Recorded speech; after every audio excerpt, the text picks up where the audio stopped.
Last time on the Fever Swamp, our heroes finally reached the island of the Urcorpse ruins, where they met a smiling, friendly knight who introduced himself as Sir Frosh. After joining with Sir Frosh in a battle against a large number of Stiltwalkers, made quite easily handled from Kildrak's hypnotic pattern, Sir Frosh's backstory completely fell apart in front of our heroes, and he eventually revealed himself into his true form as a green slod. A difficult encounter. Corpse. Yes. A difficult encounter followed, in which he fireballed the entire party, and Lucas went down for a moment, before Bort smashed open the side of the slod's head, causing its brains to spill out upon the ground and transform again, this time into a corpse. Afterwards, the party analyzed his magical sword and found it to be a great sword of warning, which will give, it says, a +0 magical blade, and gives advantage to the holder during initiative rolls. Additionally, something I forgot to mention last time, but Filsticker almost certainly would have found while searching the body, and if not, the Wand of Detect Magic should have detected as well. Mixed in amongst the creature's brains, Filsticker finds a gemstone. Oh, what kind? I found a gem in his brain. It's green in color, similar in hue to his green skin. Can one of the dwarves use stone cutting on it? I suppose. Well, I have a 3 in history, so hopefully this will go well. 18. This is not a... No, wait. 15. Okay. Why 15? Because it's not advantage, it's just you double your proficiency bonus. Oh, okay. This is not a gem that can be found anywhere on the material plane. Ah. Shit. It is not an emerald. It's green in color, but it's not an emerald or anything, or a peridot, or anything of that that you would expect to find of that color. Is it magic? Yes. Your Wand of Detect Magic definitely tells you it's magical. This is not a gem from our reality. This is an extraplanar gem. Seems to It's be magic. very plain to me. I suppose we could delay entry again, if you would like me to identify it. That seems like a bad idea. We should stow it and keep it with all of whatever else loot we get. I'm sure that there will be other valuable things we find in this place that we will want to have appraised. It's possible. Suppose we'll just wrap it in black cloth and hope for the best. So putting the gem away for now, you stand here at the entrance. A 10-foot tall monolithic grave marker rests here. Inscribed upon it are words from a long-dead language, which you recall being scribed in one of the journals you found before, and it translates as "a corpse untouched, outside of cycles, outside of time." There is a hole in front of the monolith, big enough for a man to crawl into, quite clearly, and you see it's dark. There's no light from inside, and there are white steps going downward. Well, let's see what's inside. Lucas will say. He'll pick up a pebble, walk to the top of the staircase. He'll cast light on it, and he'll just sort of skip the pebble gently down the staircase. Okay. The um the stairs descend downward into the darkness. The walls of inside this the ground opens up, and the walls inside this cavern seem to be the interior of a giant skull. As you look around, you've noticed you are coming through what might have been the nostril holes at the front of the skull. You see teeth sticking out from the walls. Dirt is caked around through the eye holes and things, but you're very clearly walking down bone white stairs on the inside of a skull. The stairs descend down into a room. You can't quite make it out from here without going farther in. But as you stand close to the exit, you smell the stench of rotting meat. Well, once more, Lucas wishes he'd studied druid craft. He turns to the others. It seems safe enough. We are going to have to go down there, but I don't see the statue that Philsticker described yet. Hopefully, we will shortly. In the event, let us proceed. You make your way down the stairs, and things go safely. You reach the first room at the bottom of the stairs, and it opens up into a wider space. There are corpses here. They appear to be several months old, and are rotting.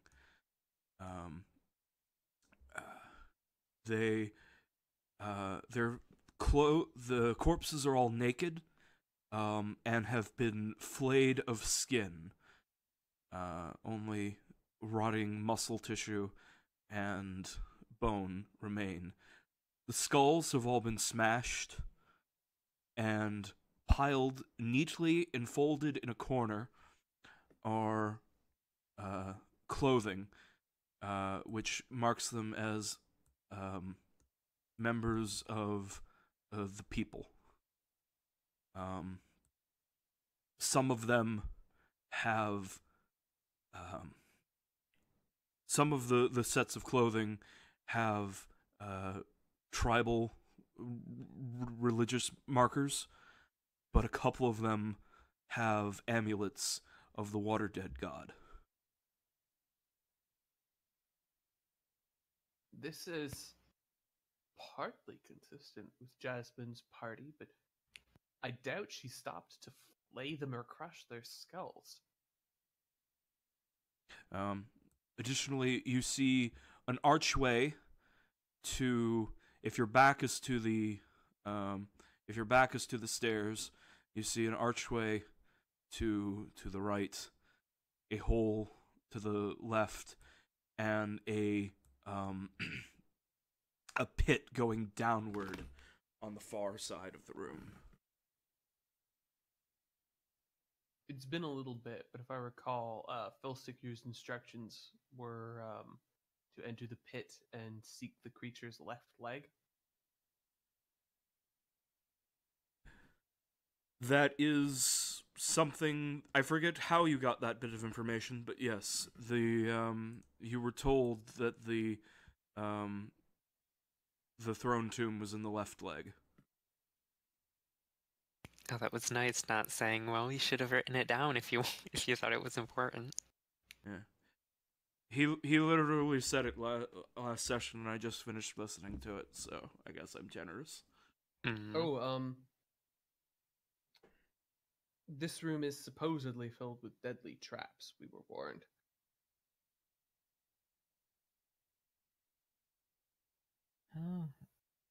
It may have gotten taken care of already, but it is worthy of our attention.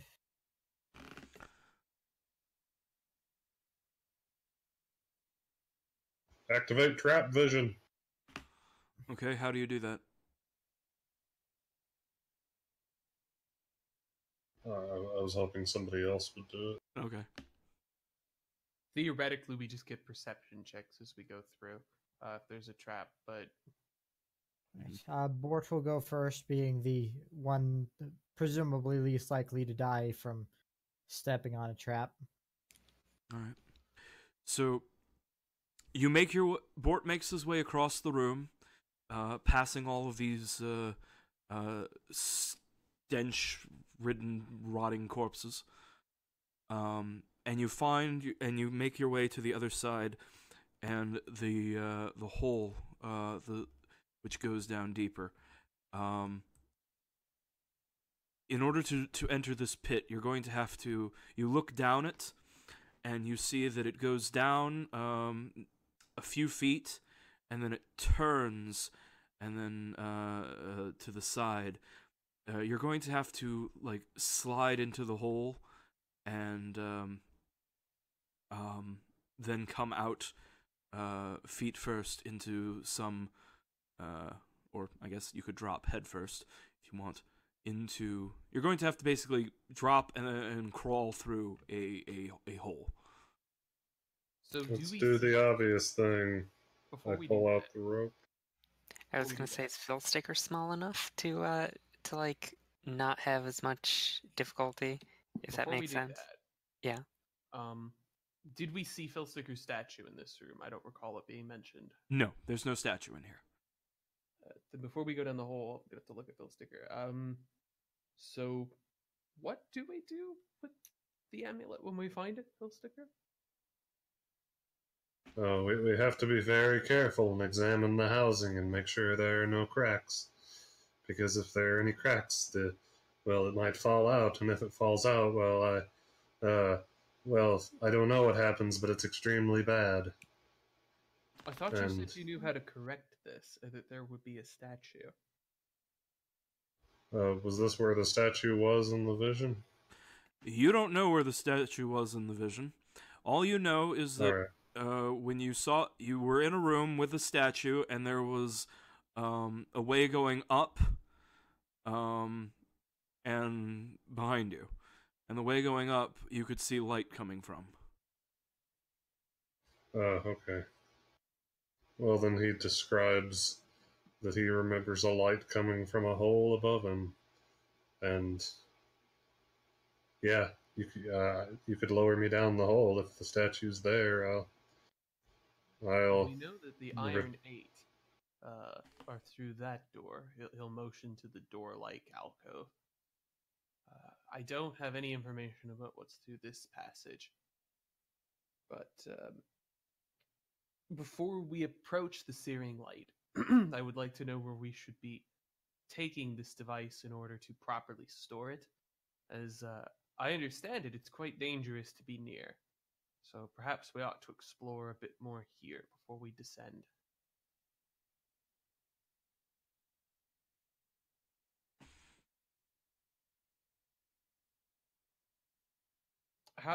Tell me more about this door towards the creature's right arm. Okay. There is no door. It is just a stone. Well, not stone. It looks like a stone archway, but if you examine it, it is carved bone, of just slightly off-white, bone color. And there are writings in here. There's a writing on there which is written in an old dialect of Nilfenberg, but something Lucas could probably read. And it is a warning about the Iron Eight. It says,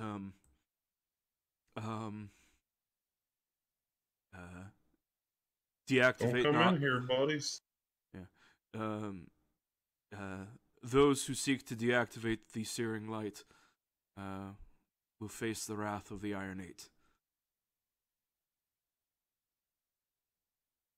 Fair enough. That seems a good warning. Lucas is pleased to know that there are guardians for this place, but he is somewhat concerned as to how badly things have gone since then. Did Jasmine's notes discuss entering the pit at all? We'll flip through them again. I don't think she ever got that far. Fair enough. No, wait. No, she must have. Yes, she must have. She describes in the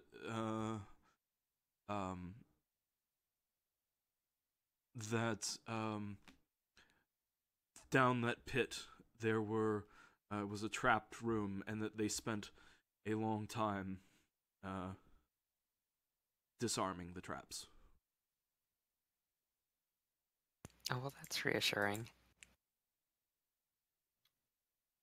Do we have any strong objections to examining the left arm? See if that contains the statue from Filsticker's vision? No, not out of character. I, the person, don't object to that. Silas isn't gonna object either. I don't mean to imply, but he's like kind of preoccupied and hanging back a little more than he usually would, letting Bort go forward. If you Yes, think it I would be don't a know better what's option, that. then it's worth checking out.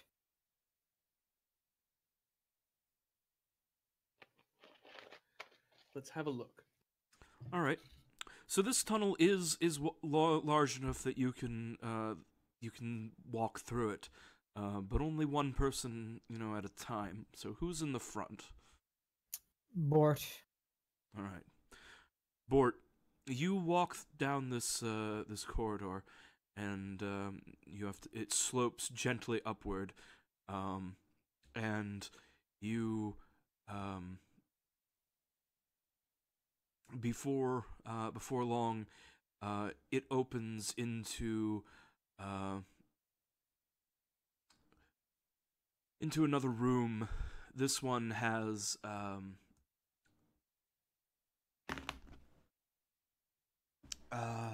strewn across the floor are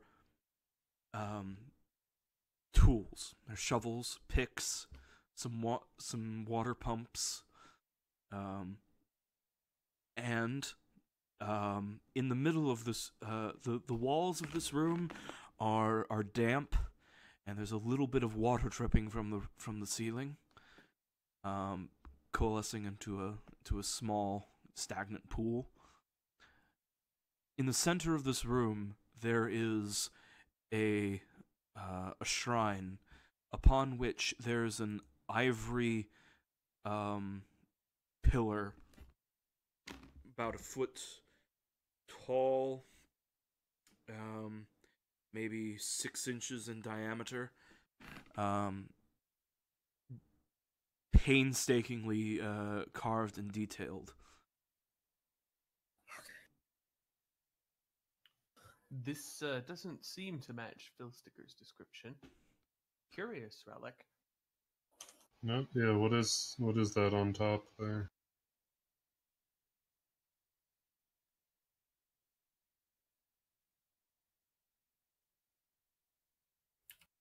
Are you asking me?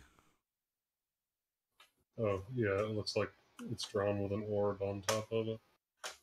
Yes, it was drawn with an orb on top of it, but there isn't actually an orb in the description. It's just a pillar of ivory on top of an altar. Does Oh no, the orb is have missing. significance? Does the altar have any significance? You want to roll like religion? That's a pretty broad dungeon world question. Hey, it's all no Dungeon World criticism here. What is important about this thing? 17. The shrine. This is a shrine dedicated to a god of stability and permanence. You can tell that from the symbology, but you're not actually sure what god it's to. Fair enough. Well, Lucas will report to the others. This is a religious shrine. It would appear as though the nature of these glyphs imply stability, possibly law, possibly predictability, possibly eternal cycles. I would certainly say that this does not match the description of anything from Philosticker's vision. And it is somewhat curious to me that it's been dug out in this way. I wonder if this area used to serve as a congregation site. Did people used to live here and worship at this altar? It's fascinating, really. But not useful for our purposes of saving the world. No, not quite. I would certainly be very resistant to any notion of disturbing it. Mm-hmm. Should we continue down then? Lucas paused. Yes. Yes, we should. Looks like they investigated this themselves too. We should be I mean, prepared excavated. for the possibility that Grandfather Rot's vision will not be correct.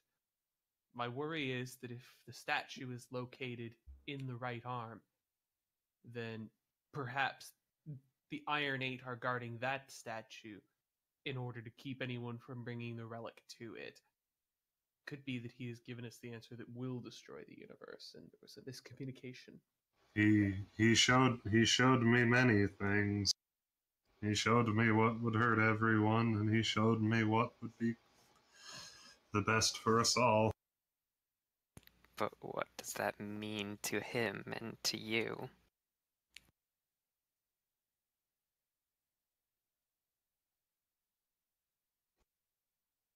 Oh no, deafening silence in response to that question. It's not good.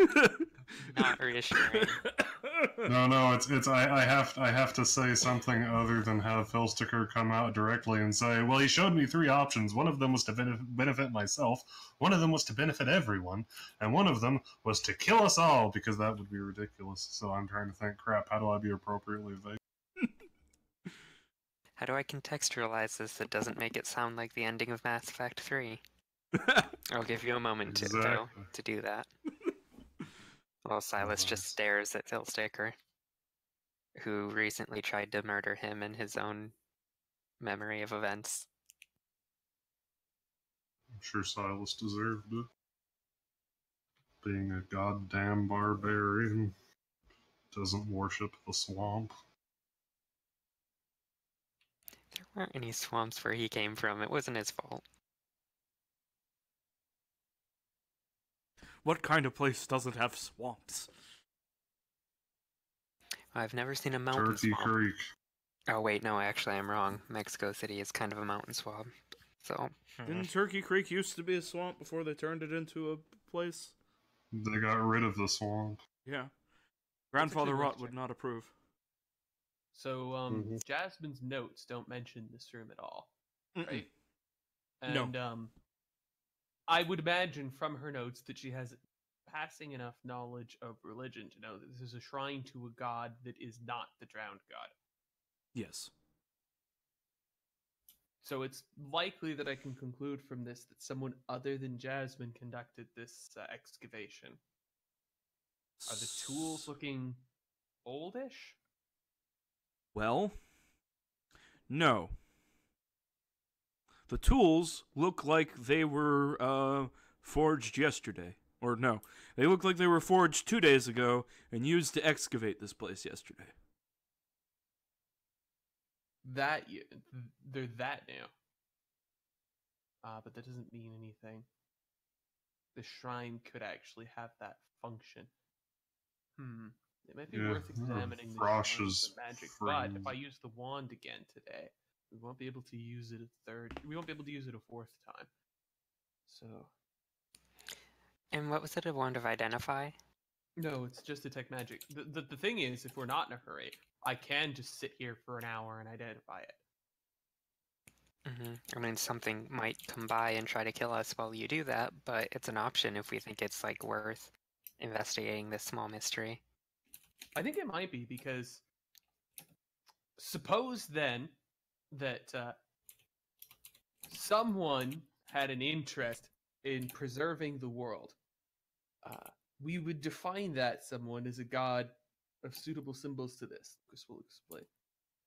Furthermore, if this does have the effect of undoing or halting decay, Like entropy or whatever, yeah. Then it could well be that the purpose of this room is to preserve the warded seal, and that moving it to the leg was a mistake.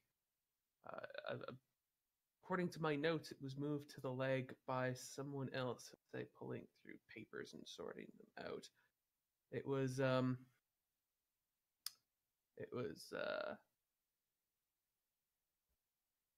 Vercho.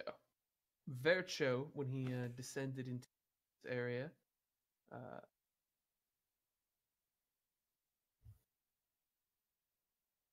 discovered the object in the left knee.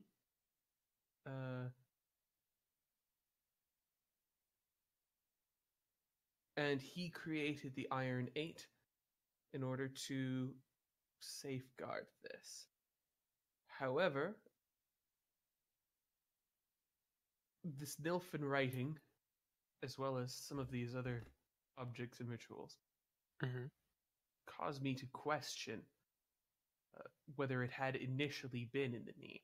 We'll have to see what we find there, but if I was looking to preserve the world through a ward, this would be the sort of trapping I would use. And you'd assume that the darkness is beyond the searing light, but I saw the searing light above.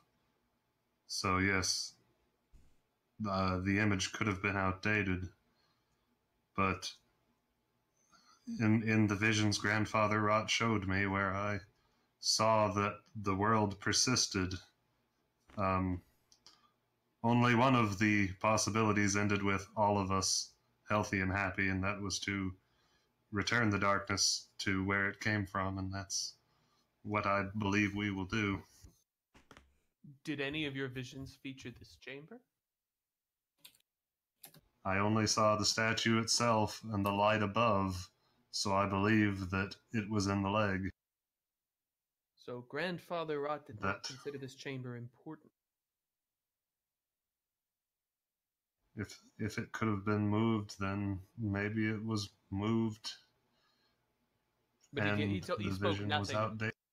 But he spoke nothing of any of this. I heard no words. I only saw images. And was any of many images all at the same time? No. And none of them of this. Okay. Curious. I would like to stay and I potentially identify this. I think it could be very important, and I do not believe that the Iron 8 will trouble us if we are not attempting to break any of these wards. Certainly we know very presumably Stiltwalkers may eventually, though. Oh, we have a fine choke point to defend in case they do. I imagine they might struggle somewhat with the passage, in point of fact.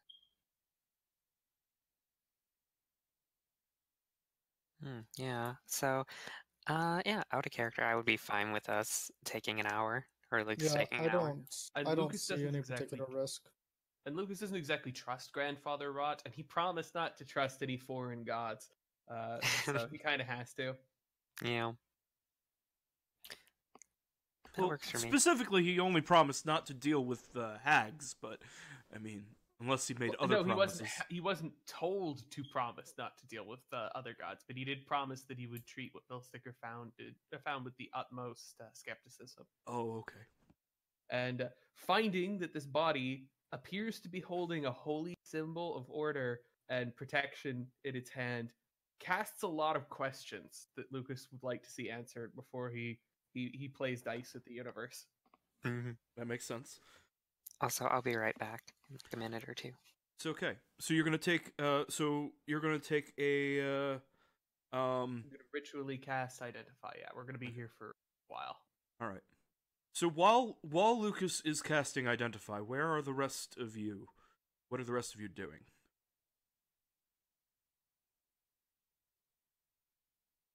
I'll stay in the room with the corpses because I don't want to get wet. Okay.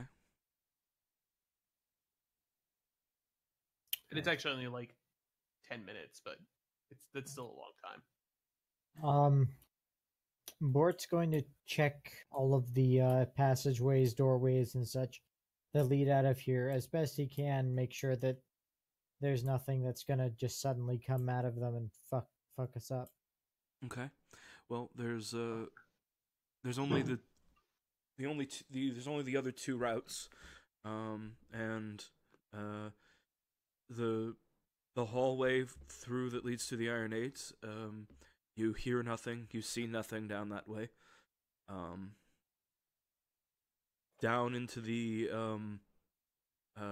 lower guts. Roll perception. Oh boy. Oh wait, were we? Could you not like maybe explore the dungeon on your own? I'm not exploring the dungeon. I'm just. All right. Do not exit room 2.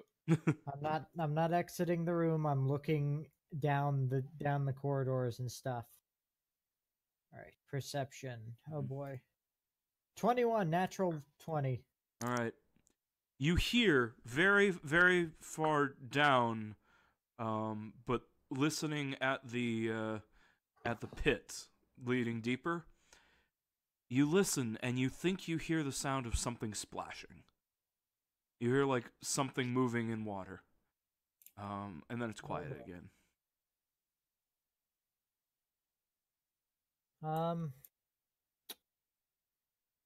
I heard something down this way.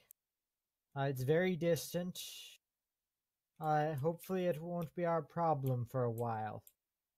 But I will keep a lookout. And he will spend, assuming there's no other doors or passageways or whatever to check, he will stand by that door and keep an eye out on it in particular. All right. Makes sense. All right. So okay, Lucas, your spell completes. So this shrine is dedicated to a nameless god of stability and permanence. It is creating an aura which prevents decay, rust, corrosion, etc. Within this, at least within this arm of the creature. It clearly didn't stop the corpses from rotting in the chest of the corpse, but you suspect that it might be doing something to maintain this entire structure. Additionally, you know that if you remove this, if you attempt to remove the pillar from the shrine, this room 2, will flood and collapse. Will the effect stay with the pillar? I mean, maybe. If he knows that. Oh yeah, maybe. Well, that's it's useful to note. But if you can get it out of here, it's worth a lot of money. Is it? Oh man! To a collector. I mean, the interesting thing too is that we don't know whether or not it affects living things. Like, will it prevent people from aging or getting diseased? Well, I think more practically, it's possible that putting the device or the ward here will in fact preserve it in the universe. It's also available to us as an option to destroy the AirCorps, because I imagine if we flood this section, the laws of nature are such that it will flood up to here. Mm-hmm. Every chamber will wind up filled. There might be some sections in the right hand where there's like some air trapped, but Lucas thinks that if you were removed, it would immediately destroy this room and put a time limit on the rest of the AirCorps. Well, that's worth noting, and he'll nod and explain to the others. It does appear as though an object placed in this room, or perhaps atop the pillar, would in fact be preserved. It's likely that these tools have been here for a very long time, and should anything disturb this pillar, it would be dubious whether anyone would survive the impending flooding, and if they did, certainly the AirCorps would not in the long term.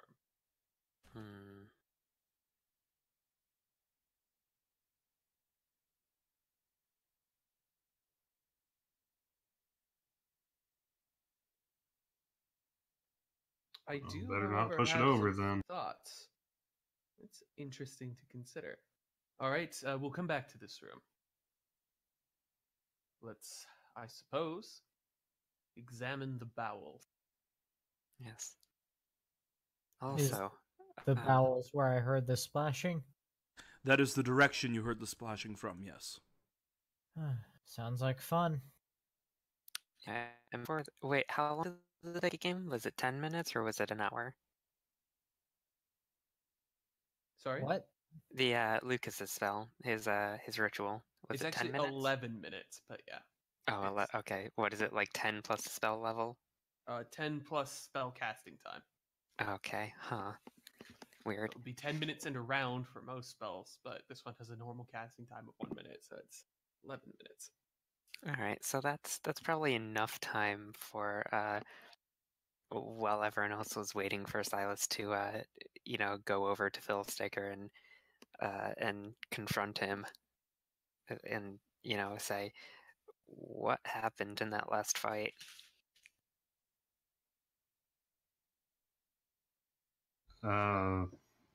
You were between us and the frog.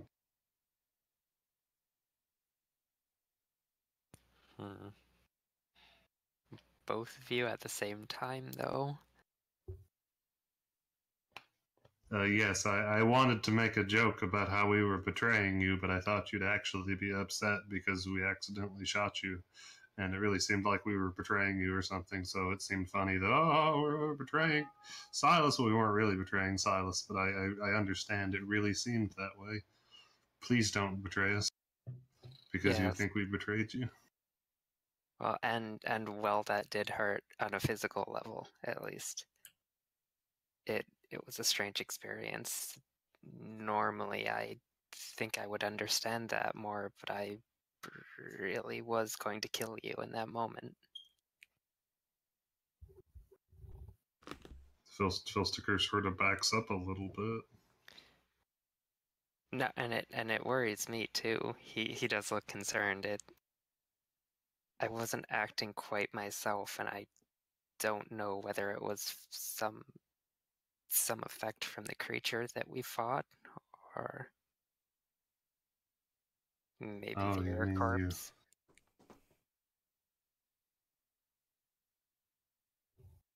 I thought we took the time to figure out the cause of that. Felt this other times? Oh, because, I don't know, I thought maybe we, left it abstract or whatever, but possibly not. You talked about it after the session was over, but nothing has been done about it in game. So it would appear. Right, not so cast the spell yet. it has to exist in the narrative before it actually happened.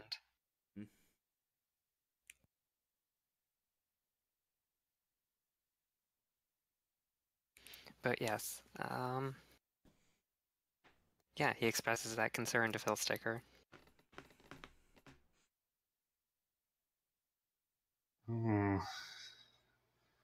That isn't. Maybe you should visit a priest.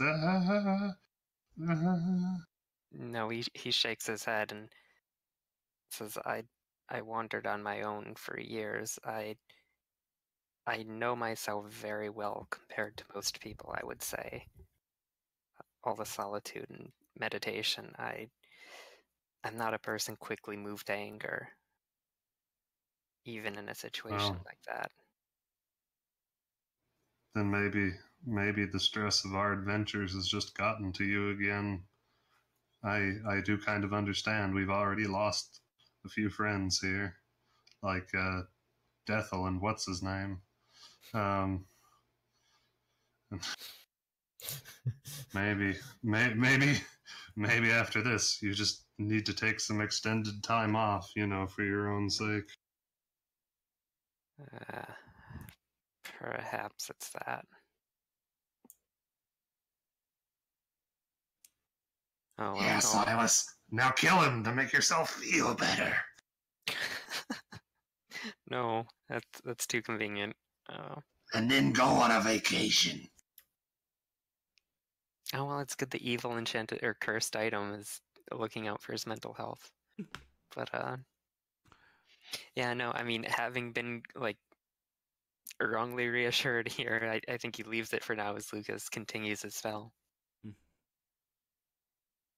All right.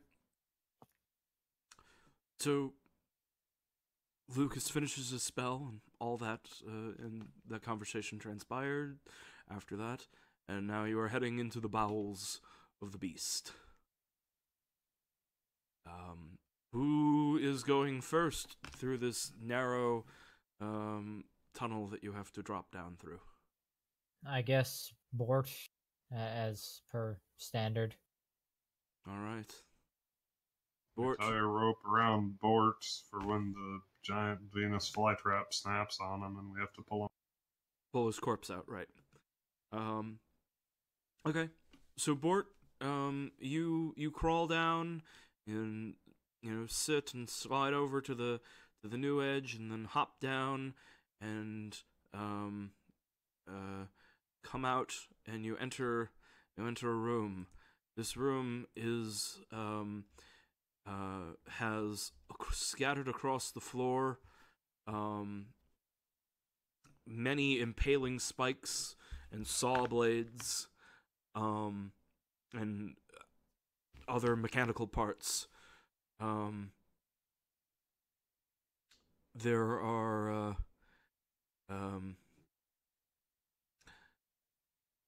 there are some human bones in here as well, long dead. No skulls though.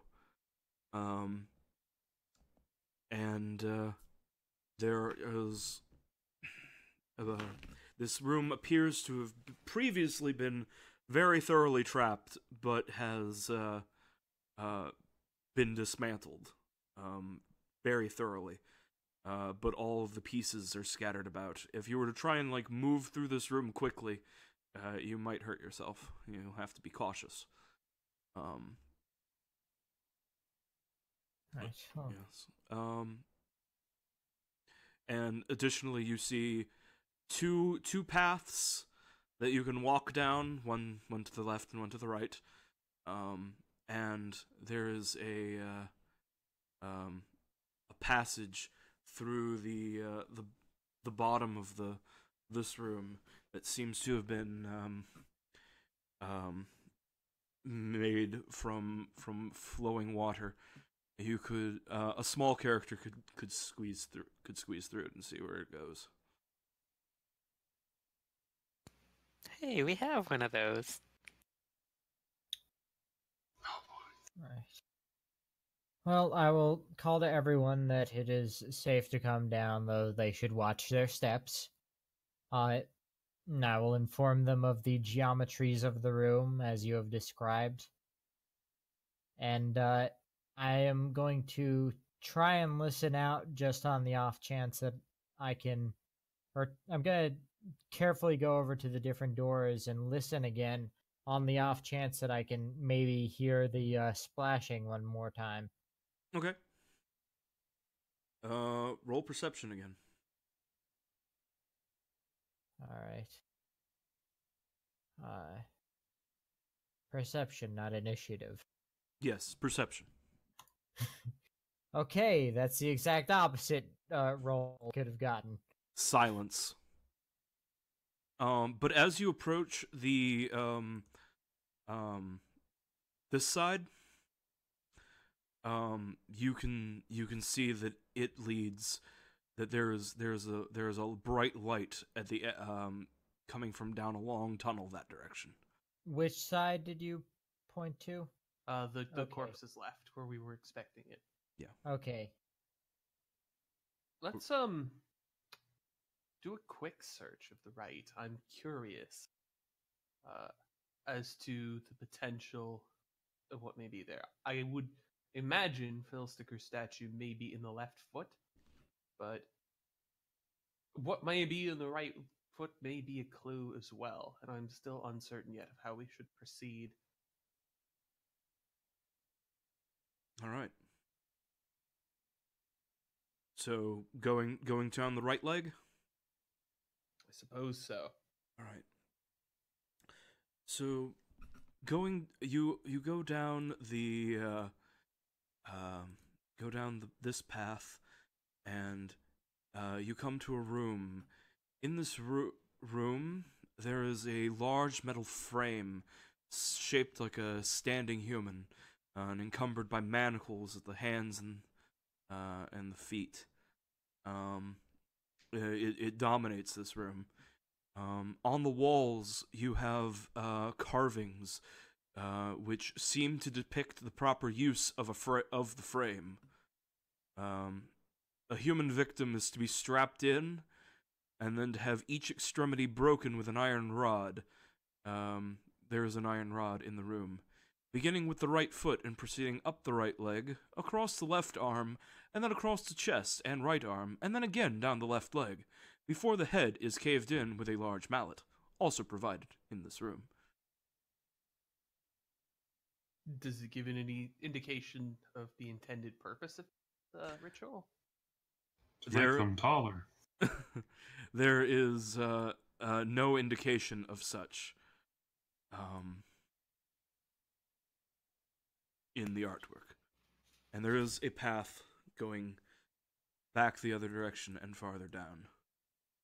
And that one is also small? No, that one is larger.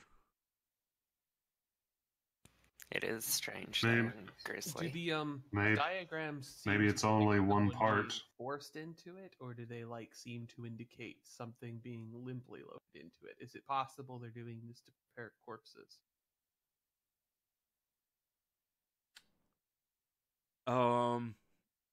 No, this seems to be a method of painful execution. The man in the pictures is frowning.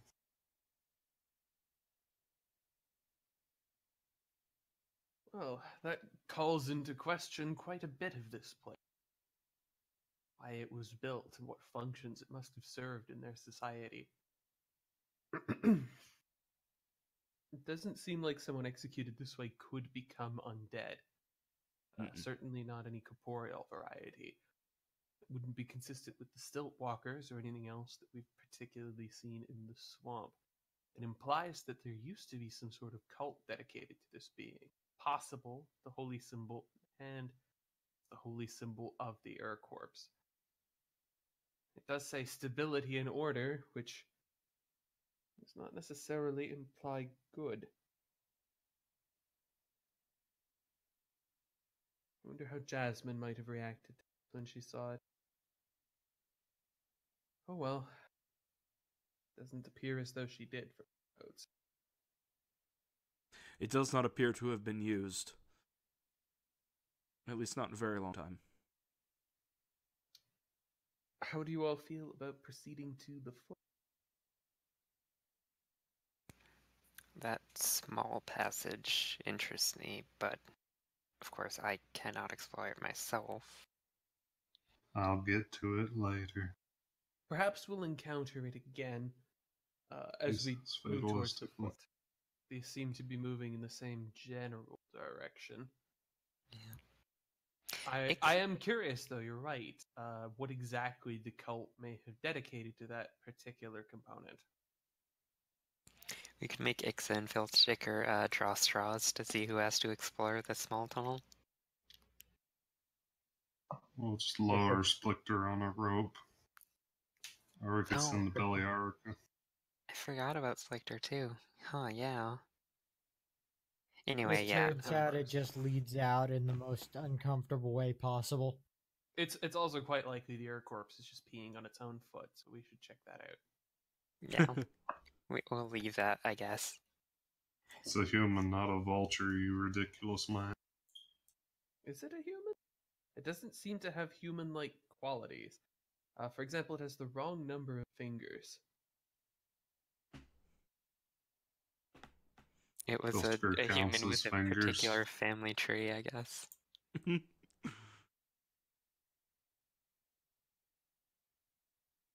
That's close enough. I mean, it's also possible that its family tree was just a trunk. Right, but yeah. Right, because it's the most ancient. It has never been born, and thus it does not have a family. Yes. Fair. It also never died. It just always was. Right, yeah, we can go under the foot now. Fine. Or the other foot. Okay, so you're continuing down this path? Yep. Were we gonna do that one or the other one over here? I think we should finish this leg before, because this leg has the searing light, which is a big hazard, and there might be a statue at its foot. And Filsticker is going to shout, "Wait, I have to go," and try to grab the light and hop down there to claim the selfish version of the prize. But in a more in-character perspective, Lucas is concerned about even approaching the searing light before he's determined what's going on, because as far as he's concerned, there is no danger from the Iron 8 until we get near that thing. But from that point on, Vercho's defensive plans were not, like, written up to him. He knows who the Iron 8 are and they kick our ass. But he doesn't really know if they can be communicated with, or if they attack anyone who enters that limb, or what the story is exactly. So he's reluctant to go in there yet, and he wants to gather as much information as he can, because some of the things we found so far call Filsticker's advice into doubt, which Filsticker's not been the most reliable traveling. So not so much. Yeah. All right, though. That makes sense to me. Continuing down this stage left path. All right. So you enter. You go down this path, and the pathway opens out into a large underground chamber. There is a pool of water here that stretches out a few dozen feet. Water occasionally drips from a hole in the ceiling. Basic logic will tell you that this is probably the hole that you saw from the trap room. It leads down into the roof of this room. Illuminating this room from Lucas's light spell, you see shimmers of gold and jewels under the surface of the water. In the middle of the pond, there is emerging from the water a rusted and coated in a lever, rusted and coated in swamp scum.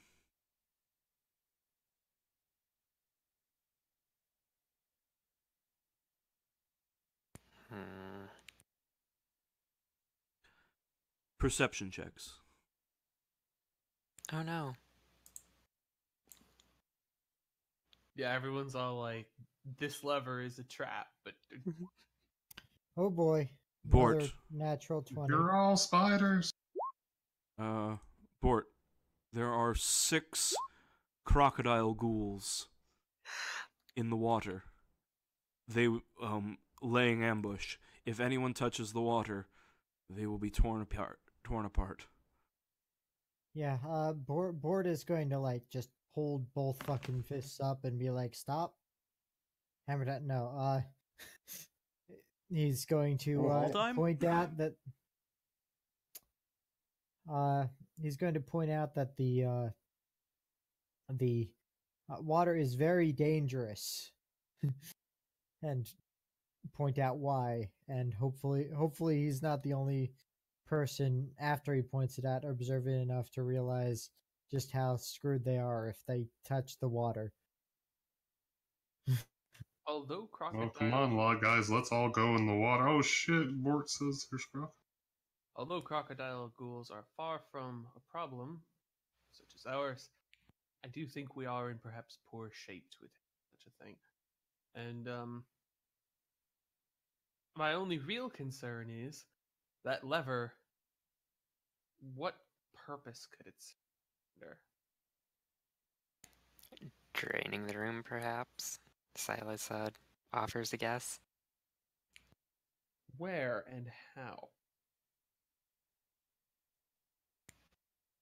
He shrugs, not familiar with your complex pump systems in Nilfenberg that he might point to if he was aware of their existence. But it seems unlikely that this is a Nilfenberg pump system, as we are encountering non-Nilfenbergian construction everywhere. Right, even to me it does. Just, yeah.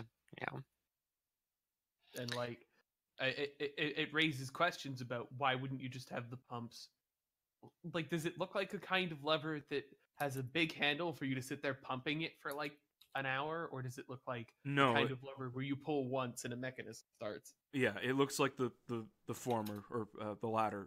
It looks like a big lever that you would flip once, that it would have like 2 settings, perhaps, and it's like you would pull this and it would do a thing, and maybe you'd push it back to undo the thing. But it's not like a pump that you would continuously pump. If so, it's very weirdly designed for that. Maybe if it was built for an alien. So it's just like, we obviously can, like, if we want to try this, because we could have Balearica or Spilker go over and hit it, but it's just a question of whether we there are crocodiles in that water. They'll tear me apart. Right. One of us can't do it. You can fly, Splicter. I know I can turn into a bat, but crocodiles can jump. Well, right, I would feel more comfortable experimenting with this perhaps later. We are in poor shape, and extra fights are not something we should be seeking right now. That leaves, however, but 2 options. We could now venture with what we know towards the searing light and hope that there is some clue there to indicate either Philsticker's vision being correct or some better information than that. However, we could also investigate the right arm. There's no reason to believe that the Ironate will be specifically awoken by that, based on any of the information that we have access to that I can think of. Looking through some notes again. Mm-hmm. And although the Ironate were created by Vercher, they may have been created in a chamber that used to serve some other function. And that function may help to reveal more about what we should do. Right, it's not like he dug out like a new room, so it must have been something else beforehand, and I assume there's some trace of it, and it might be interesting in tell us some other clue in the mystery of what this place is about. So my only concern is that the Iron Eight were not morally upstanding individuals before this process. What was done to them was extremely questionable, and I have some concerns about their cooperation.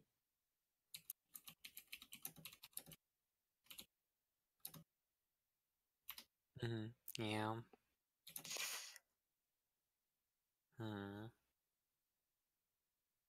Yes, they're all suffering ironic eternal punishments, according to what we were told. I'm sure they're in a very sour mood at all times. Yes, it is a very questionable decision.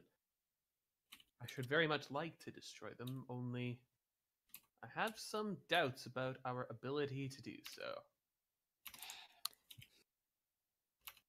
Yeah, Silas is pretty beat up, so he's just like, my ability to destroy anything is in question right now. He's at like 19 out of 50 or something. So some of us didn't weather that last fight very well. However, I have some hypotheses. It could be that when we search the other arm, we find a third altar. It could be that there are 4 altars hidden about the Ur-Corpse, and each of them serves a function. One here in this knee, one that Fiddlesticker saw in presumably the left foot, one in the left arm, and one in the right arm. And that in such a case, it's also it would also be possible that it would be in the right arm if the right forearm is bending downward and the light is in the elbow. From what we can see, it bends upwards. I know, but I'm pretending that I can't see this map. Well, I'm figuring when we stood in this room, we could see 10 feet down this hall and see that it goes upwards. That's reasonable. You don't know. Maybe his bone is really long. In any case, you're right. Though, he might have multiple joints. We don't know the species of this creature. In that case, we shall gird ourselves and investigate that. If we do encounter any of the Iron Eight, be sure to assure them that we have not come to damage the searing light. Understood. All right. So, heading down that hallway, you come to the apparent elbow, and you begin entering a upward sloping portion of the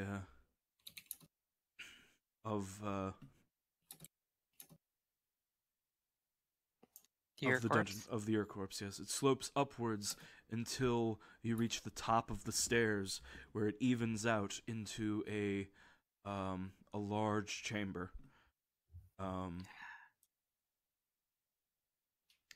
The bones of the hand, which I'm sorry, my map doesn't have the correct number of fingers. Pretend it does. In which, in a large circle, stand 8 iron statues.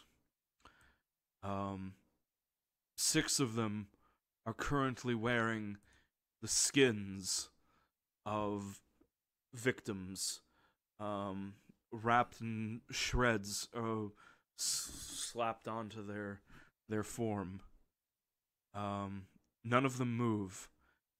They stand stock still on platforms. Each one reads their name. You see Asgard the Arsonist, Nalden the Murderer, Diznat the Thief, Caldric the Emancipator, John Deere the Adulterer, Tantin the Rapist, Dinant the Matricide, and Nagtet the traitor. Each one wields a different weapon.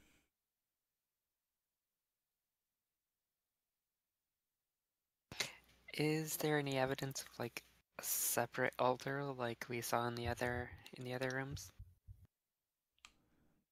Other than them and their equipment, seems to be nothing in here.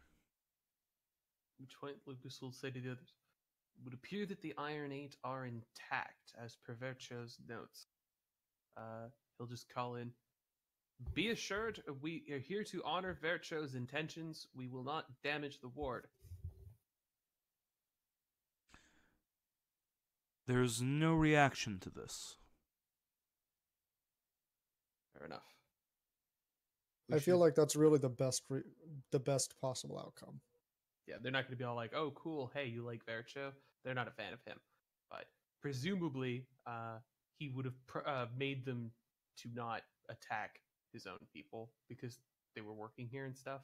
Like, I doubt he, like, forged these by himself and did it all, like, on his own and cooked his own meals and stuff. So. Mm-hmm.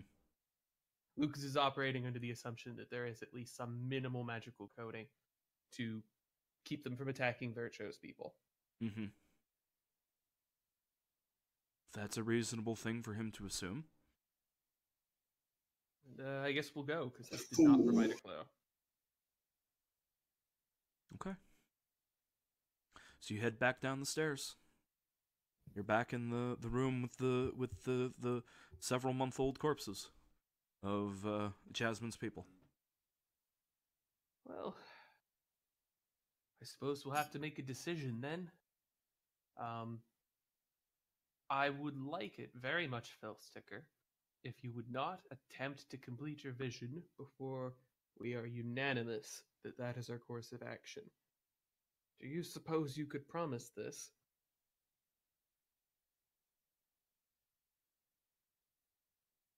He's trying to work it out in his head. And, well,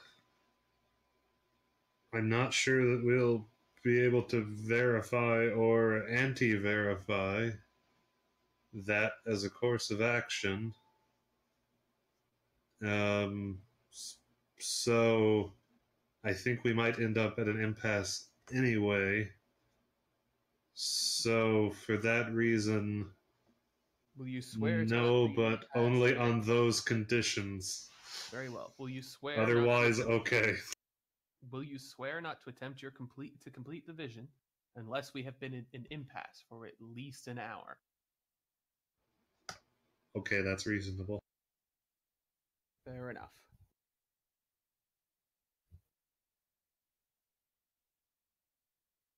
Let's go and investigate the searing light. Okay. So you pop back into down the guts into the bowels. You carefully pick your way across the trapped room, and you go down. You start going down that hallway towards the searing light. Who's in the front? Bort. As you get closer, as you get farther down here, this hallway is illuminated from some light at the end, and it's getting brighter and brighter. Before you reach the chamber, there's too much light, and you cannot see. And it begins to you can feel it burning on your cheeks and on your skin. If you continue down this path, it will start to damage you.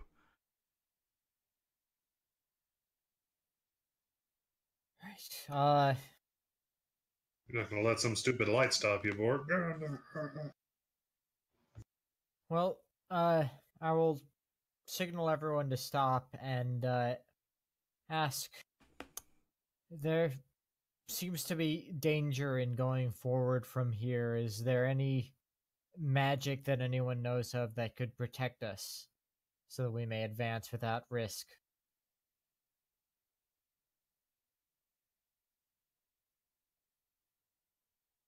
No, this was one of the things I was hoping to discover. a means of approaching without damaging the searing light. I have to go to the restroom. I'll be right back. We could throw a blanket over Bort or cover him in wet mud. I am not entirely sure how effective that would be.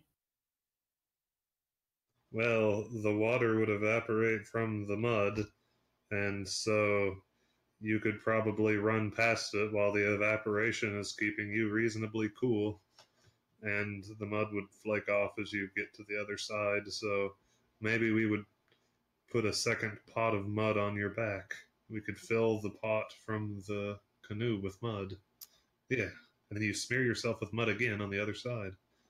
That, I mean, there is this looks pretty obviously version of that plan, where we fetch one of the canoes and we keep it between us and the light. Then the canoe would burst into flames and you'd be carrying a flaming canoe. And then on the other side, you wouldn't have another canoe to go back. No, this appears to be radiant damage, not fire damage. The canoe would blanch, crack, and peel, but it should not ignite. You are correct, we will lose the canoe, but we do have a spare canoe. It does not, however... not have given up my shield. It does not, however, answer other more critical questions. Wait, we got the magic shield from the fucking No, you didn't. Swamp. No, we didn't. Fuck. I'm back though. Right. So, as I see it, we have two options that remain. We could either send an advanced force to verify the location of the statue and the foot, and it doesn't give us any means of moving bearing light to it. The statue may have one. Or we could attempt the lever.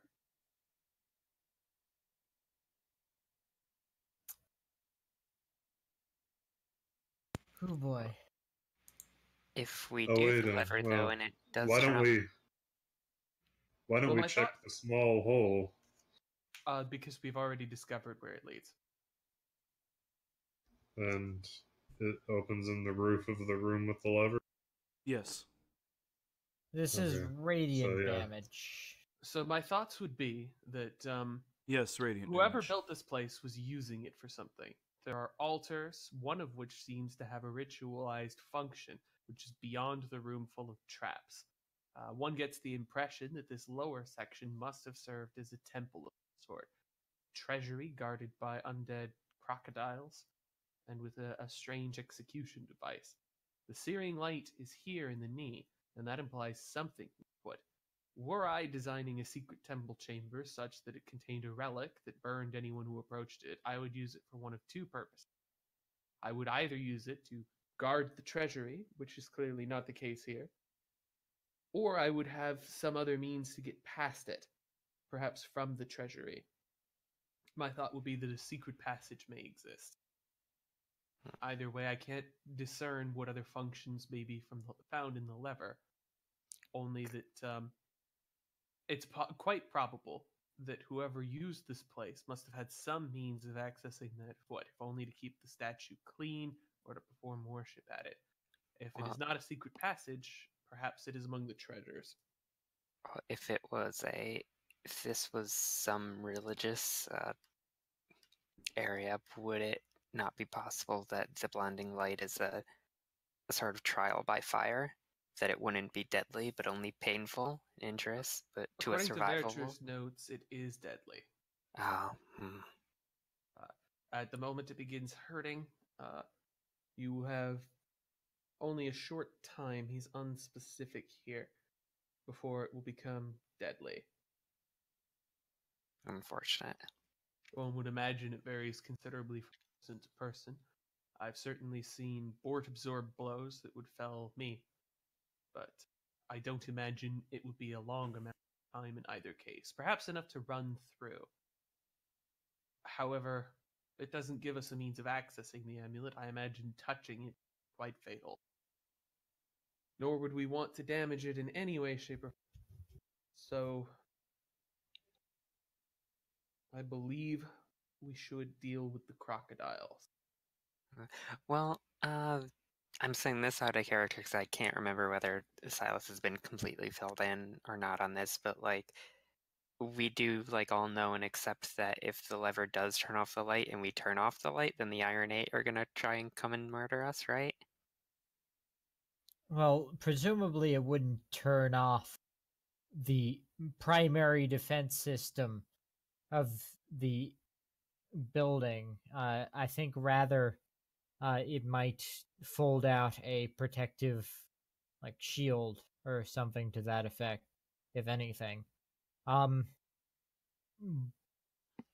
Before we go back and worry about that, I would like to try something. Bort What do you have in says. mind, Bort? I do have a blanket, and he pulls out his blanket. I will just see how protective my blanket is by stepping into the light for a very short time, and we will see how well we are able to defend ourselves with mundane gear. Yes. If you wouldn't mind, could we tie a rope to your waist first, just in case we need to pull you free? If that seems like a reasonable precaution. Splendid. Maybe one Heck, better. let's just leave the rope tied there this time. For when we need it later. Silas offers to improve that plan with a chain that he carries around. I think it's 10 feet or so instead of the rope. Yeah, so we less chance of, it like splitting or corroding or whatever, and we can't drag him back. And then the chain melts and burns Bort all to death with his armor. I feel like it'd like flake into dust before melting, but in any case, it's probably better than the rope, so yeah. Except Turns for into being only solid 10 gold feet. and bend. Yeah, tie it to the end of the rope. Right. Well, once Bort is secured and whatever securing device that we end up using, he will advance. All right. So Bort advances into the room on behind this blanket. The light is so bright that it still blinds him through the blanket. But he's able to get a little bit closer before it starts to burn him. But when he steps into the full brilliance of the searing light, you're gonna take a D4 radiant damage. But because you were blocking most of it from the direct route and are only getting it through the cloth and the reflection, I'll make that a 1d4 minus 1. All right. Minimum 1. Maximum roll, so I take 3 damage. Yeah. So yeah, you already have a sunburn on every part of exposed skin. Thankfully, he's in full plate, so that's very little skin indeed. Right. But yeah, he is going to step back, having decided that the blanket is certainly not adequate. I imagine dwarves are really not very good at taking sunburns either, so... Not something that happens very often. Right. Bort maybe more often, though, Bort's probably more used to it, though. He's probably pretty tan by dwarven standards, simply because he's been living among humans for so long. Mm-hmm. But, yeah. So you retreat, and you get back out of the searing light. Right. I am afraid that a blanket is certainly inadequate. I think that just about any method we could have for blocking this light would not serve well unless we could block it in its totality, and even then, I doubt that whatever we use would last long enough to protect us. It is an intensely powerful light, and even the reflection off of the stone is enough to burn. All right. Lucas is going And to you guys probably see that like Bort's eyes are like around his eyes, all that skin is red, like he's been out in the sun all day. So in that case, Lucas is going to examine the bones here. He's going to walk back through and examine the bones forming the passage from room 4 to room 5. And he is going to attempt to discern if there's any evidence that this blanching light passed through room 4. Is room 4 blanched around here in a way that room 5 isn't around here? Yes. The bones in the leg and like just outside of this room seem to have been like bleached whiter. Whereas the bones that make up the rest of the hip over on this side and then in this leg are the same sort of, yellowish off-white as the rest of the bones. Does that persist going farther up, or is it just in this section? It's like just in this section. Right. And the radiant light is still touching where it's blanched. Is that true, or does it look like there's some blanched sections that aren't touched by the radiant light anymore? There are some areas that no longer appear to be illuminated, but that previously were. You can see that there's several feet of wall that look like it was previously burned white, yet no longer are. The theory that the searing light is weaker now than it was before seems to hold ground. Fair enough. Troublesome. Well, in this case, I see still two options. We can race past and send a small scouting party to examine the foot and return, and then heal whatever damage they've taken. Or we could attempt the lever. It's quite likely we'll have to do both of these. Fill Sticker is not to be permitted on the scouting option. Unfortunately, Are you gonna let him talk to us like that, boss? Unfortunately, us dwarves are not quite as fast as our longer-limbed He's companions. taller than me. So Grandfather Rod's taller than he is. Well, you're right. I would like to go on the scouting expedition just to see if it is what I saw. I'm not going to go down there. Because I won't. I said I wouldn't, and we haven't exhausted all options yet, so if I was going to go down there, that would be a bunch of, terrible shit. It may be worth I would like to see. It may be worth trying the lever first, just on the chance that the searing light is more than we are prepared for. It would not do for us to send a scouting party and them to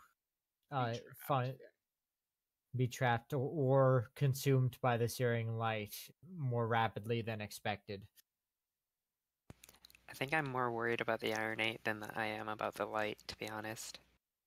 Are you? Could be wrong. Well, Right, something's got to set them off.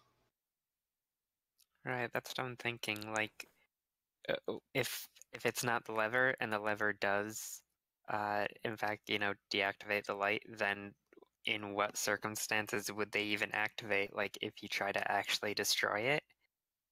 Well, we I'm know not that sure. they activated when Jasmine and her team came through because they were wearing skins that they'd carved from their bodies. Oh, true. It seems fairly crazy, though. It Right. seems fairly crazy, though, if you can come in here and just, express, I have non-hostile intent toward the function of this place. And then they're like, well, we have to let them in. I mentioned their Okay, creator's cool. name as well. Yeah, I know. A lot more difficult to come across. Right. And you must understand he's a Nilf wizard. The names have value in Nilfenberg. I can't say it's a guarantee, but it's certainly plausible.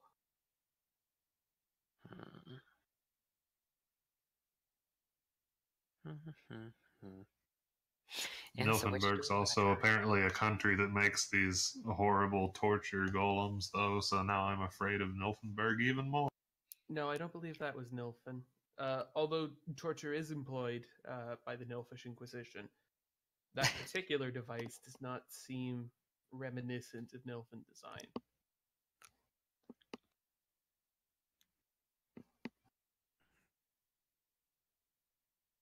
Wizards just have no sense of right and wrong. Alright, they're not good like warlocks. Well, we knew from Jasmine's notes that she'd been kept in small cages and sort of generic Inquisition stuff had happened to her over religion. So we know that there must be something like that in Nilfenberg, but... And ultimately the Nilfenbergs caught up to her and murdered her. I think if these were common in Nilfenberg, Lucas would know. Yeah. Yeah, they're not. Oh no, he was talking about the Iron Eight. Oh. Yes, that is somewhat troubling, isn't it? I'm not pleased with Vercho and his approach to this. Nilfenberg is terrible and scary. Certainly Vercho was. Inexplicable to me that this would be the method he would choose to defend this, but someone discovering this in the Fever Swamp must have already been drawn to the Fever Swamp, and other than cartographers, I can't imagine too many taking an interest in this place who weren't necromancers. Still, it is the little swamp shaman is staring at you. Nobody likes the swamp. Don't worry, Phil Sticker. You'll teach them all the beauty of the swamp one day. When it comes to arcane magic, it is a swamp with only one attraction. But there are other things of value here. I quite admire some of the people I met. Some of the plant life is fascinating. Yeah, look at this algae. Vercho was here studying necromancy.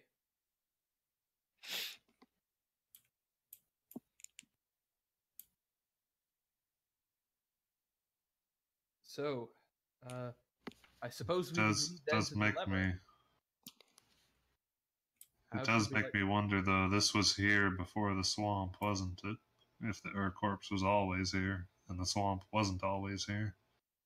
Yes, it would appear that the... Anyway, we'll look into that later. From what we've discovered, the Nilfenberg Empire once had armies here in a somewhat large concentration of people. It seems as though some sort of civilization lived here who conducted worship and rituals to a god who was not Primus. My guess would be that Nilfenberg killed whoever built this in antiquity. Yeah, we also know the both the failed settlement and the battlefield that we found that I think came before that, or before it was even a swamp. A failed settlement is more recent. Right. Battlefield is what I'm referring to. We know that a Nilfen army wiped out here before the swamp. That to me implies a war against a non-Nilfen civilization. I doubt Nilfenberg wiped itself out. Mm-hmm. And as we're seeing a number of ruins that represent non-Nilfish gods, non-Nilfish construction, one could presume that whoever was making temple here was not originally from Nilfen. Right. It makes sense. It still doesn't get us any closer to deciding which plan to go with. I think we've agreed on the lever. No one was immediately rushing forward to volunteer to run through the light and potentially be trapped in a room from which there's no easy escape, because that is not going to be a pleasant climb. Coming out up the shin here, into the knee, and from there you're going to have to leap across this and then make your way out through there. You're going to be a number of rounds of light coming up. Going down is the now if you turned yourself invisible, would the light pass right through you? No. invisibility spells for Oh, now okay. protection against radiant damage and experimentation. Yeah. In Nilfenberg clinical trials, we've tested this. Mhm. All right then. Yep. I guess we have to go with the lever plan. Okay. Well, So, or we could spend. Do we have a big piece of metal we could spend several hours polishing into a mirror? I mean, yes, but I don't think that's a plan. It's as as has been pointed out, it still wouldn't work because the radiant Oh, right, damage from the bounces off the stones. walls. Hmm.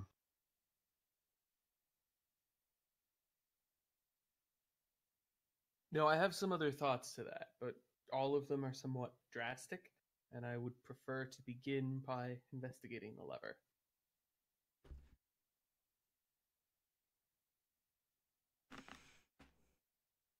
Pull the lever, Kronk. Well, to do that, we're going to need to first eliminate the 6 undead crocodiles guarding it. It may be worth extending. Or we could use, like, Silas. You've got that long pole arm there. Someone could dangle from that hole in the ceiling and whack the lever with the long stick. Silas certainly couldn't, but you are right that we could attempt to lower someone to pull the lever. Yeah, Ixer or Fillsticker could fit. However, Hold on to the fireball I for when the would Ironade inevitably attack us. I would somewhat imagine that the proto swamp people who built these devices must have had some means of accessing the foot, and so it's quite possible that the treasures beneath the water have some sort of protective properties against the searing light.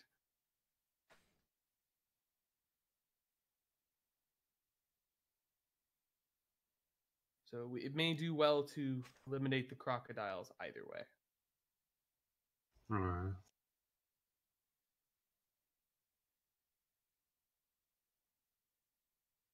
But if you prefer to be lowered from the roof and pull the lever, I do kind of like instituting a clever plan to deal with it instead of fighting, especially when I'm all super beaten up. Fair enough. Also a fireball, would that possibly damage the lever itself or the treasures that you mentioned? We do have, if I may, we do have a hole in the roof from which we can fight. I somehow doubt that the crocodile ghouls are able to fly up, so we will at least have a few seconds or even minutes of combat to if Actually, they can even find Yeah, them. that's idea.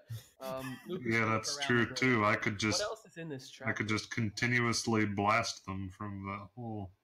You should, but hold on. What else is in this? What are the components that make up these traps? Lucas is looking for something big that he could use to block off the leg. There's lots of spikes, saw blades, Saw blades sound gears. Yeah, there's saw blades and things. We could use saw blades propped up by spikes to form a barrier. Well, I don't think we need to go quite that far. Take the saw blade here and hold it just here, covering the bulk of the passage. Luke asked. Then he'll push the the rod into the center hole of the axe, and he will activate the immovable rod to hold the axe and the saw blade into position. There we go. Okay. We'll just add some gears here and here. And that should hold, at least temporarily, if we wedge this piece here. There we are. So yes, Fillsticker, we'll dangle you and you just shoot the crocodiles. Okay.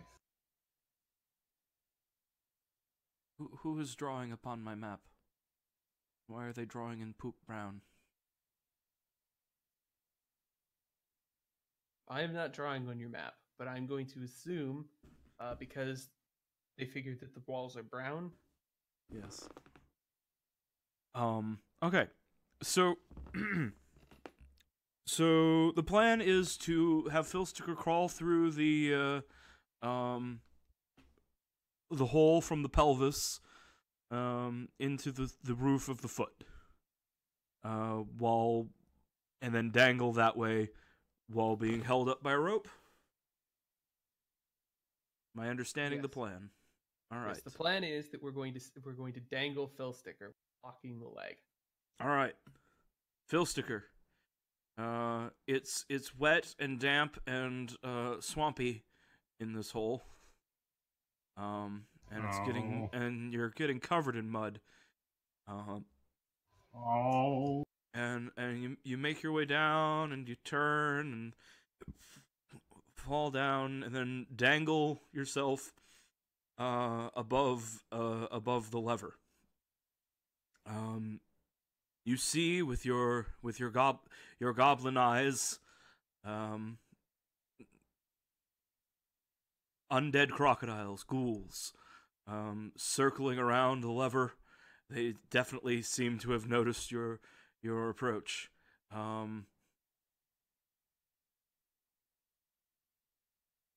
What do you do? Oh, there they are. This is a bad idea, boss. All This is right. a bad idea, boss. This is a bad idea, boss. I don't like this. Oh, they probably can't jump this high. It's probably fine. How high up am I? Just high enough that it would be implausible for a crocodile to jump this high, but only mundane barely. Okay. He tries to gently nudge that lever with mage hand power. Is Yeah. it too little? It's too little. It's rusted rusted stuck. You're gonna need more force than what Mage Hand can provide. All right. He'll just begin blasting one of the crocodiles. About the one that I drew the Eldritch Blast going. Sure. Croc Ghoul number 3. Roll a make an attack roll. There you go. Your blast strikes one of the ghouls, and appears to do nothing. The crocs begin thrashing wildly and madly. You can all of you up there can hear the sound of you hear the sound of an eldritch blast go off, and you hear splashing and thrashing. Are you okay down there? One of the ghouls jumps and tries. I'll tell you in a moment. One of the ghouls jumps and tries to attack Filsticker, but since you were just barely on the edge of his possible range, I'm going to give him disadvantage.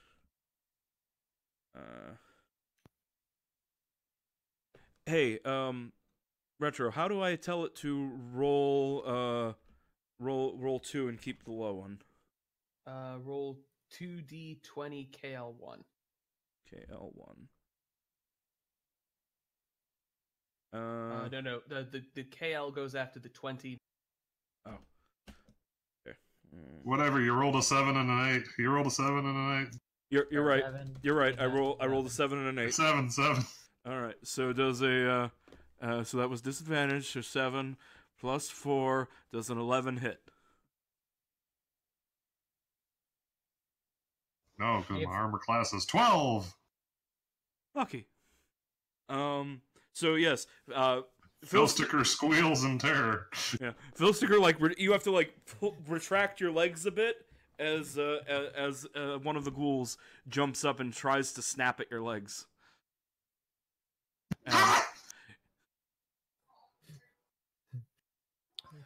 He's squealing and yanking on the rope. We should probably pull him up. Bort will start pulling him up. Okay, yeah, you pull him up, but the ghouls are still going crazy down there. So, They can jump really high. I see. Really high. I suppose a frontal assault it will have to be. He's rubbing his legs. The Eldritch Blast bounced right off of it. Really? That is interesting. Lucas is going to take a minute to consider that, and I'm going to be right back. All right.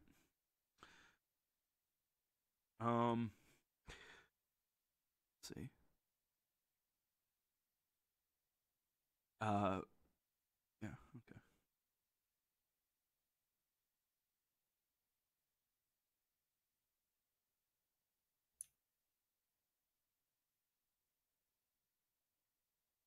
So while we're waiting for Retromach to return, what are the rest of you thinking? Well, we have made a series of mistakes.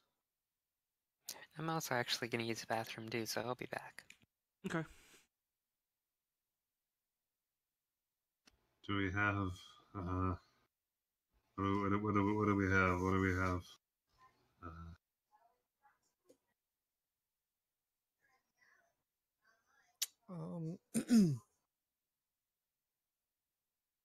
Do we have anything we could drop on them? Not really sure. I don't think I do.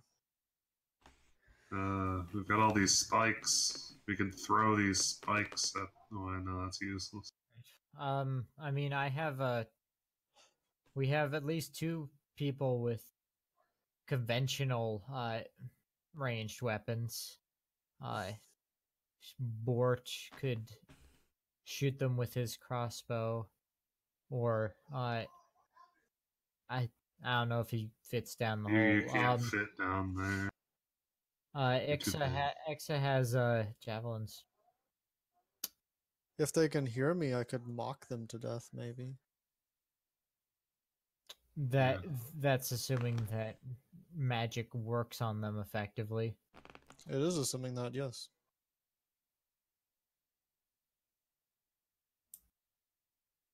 Which may not be the case given our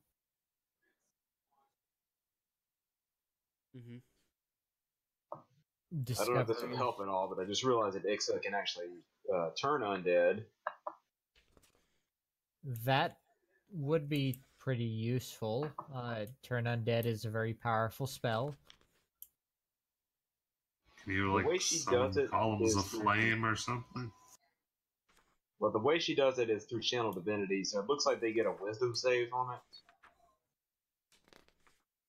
it. So they're, in all likelihood, she wouldn't only be able to turn like maybe 2 or 3 of them.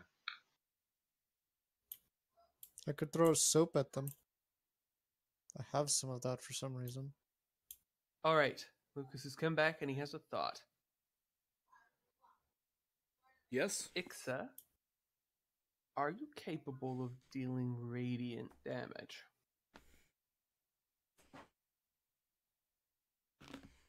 It's like that question I asked, but he actually said radiant damage.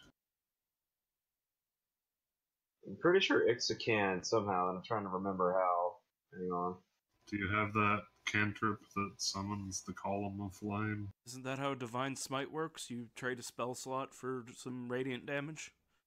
Yeah. I was hoping for something at range, though. Oh, You so can- I know. I think you can smite with a thrown weapon. That's possible. I know my last the last warlock I played, I had that cleric cantrip that did radiant damage. I think Paladins don't Radiant get fire. cantrips. Yeah, and it looks like Divine Smite does not work on ranged weapons. Yeah, using a spell for this probably isn't a great idea, but Lucas will go over his plan. It could be that if those undead truly are impervious through some ritual, they were used to move around the radiant light. Alternatively, it could simply be that what animates them is actually contained within the water, if they are even real at all. They have not actually damaged anyone yet. They may be an illusion, which would explain how it was that you weren't able to harm them. In any event, even if that is the case, I suppose we have no means to control those undead, so it's probably not worth spending a spell discover.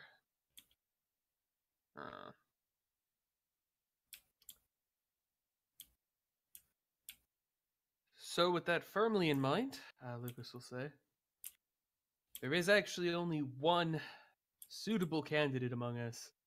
We want to attempt to investigate the foot. And I am displeased to report it would be me.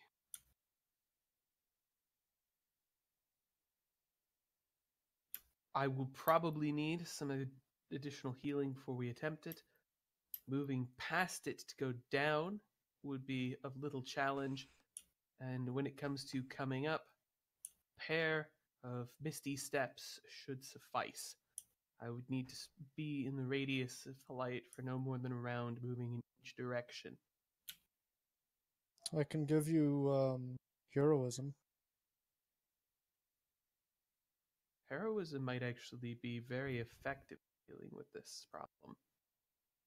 Mm-hmm. But it doesn't tell us what to do with the device. Belongs in the foot or the hand, as near as I can tell from this. Actually raising it to the hand would be somewhat difficult. Do you know what the statue in the foot was in your vision, Ilstiger? Do you know who it was or what it represented? It looked like a praying mantis or something, right? Or was that just what I imagined? It's a horrible insect. It looks exactly like the painting from from Godfried's house. Oh, okay. It was exact. Go ahead. Do you remember that painting in Godfried's house of the horrifying insect?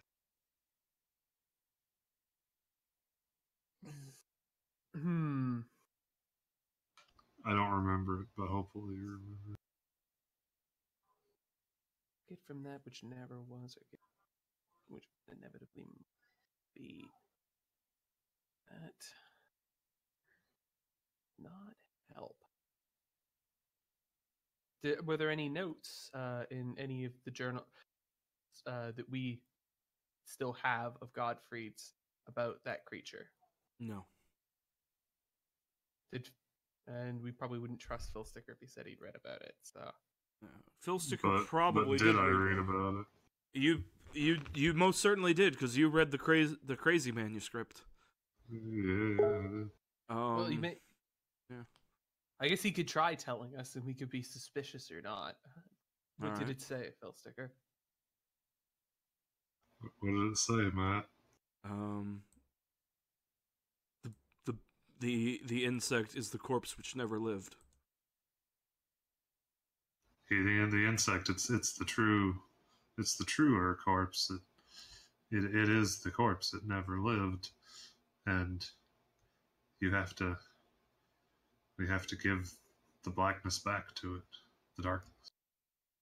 And so we come to a problem where, unfortunately, the book from which you are getting this information, the book that made Godfried mad, is indicating somewhat that the being to whom your vision indicated that this must be given seems to be death, but it may not be. Well, no, it never died, so it's not death. Obviously, you have to live to die. It's death has never lived.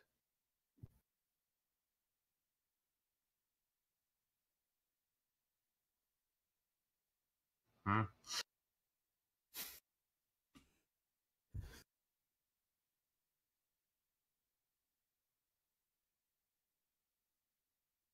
Describe to me some of the other visions you saw. You said that in only one of them we were safe. What else did you see?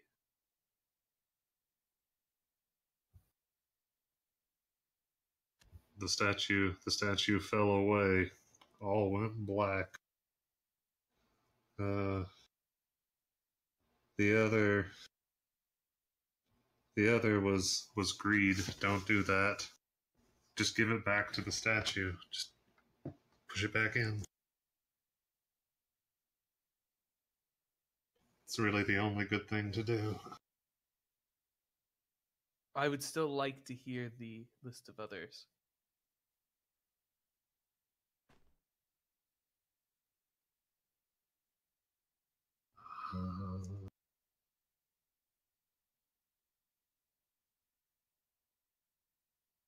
Alright,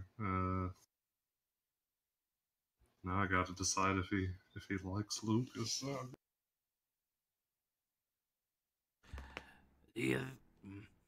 Telepathically, do you think that if you tell him, he might want to take it for himself?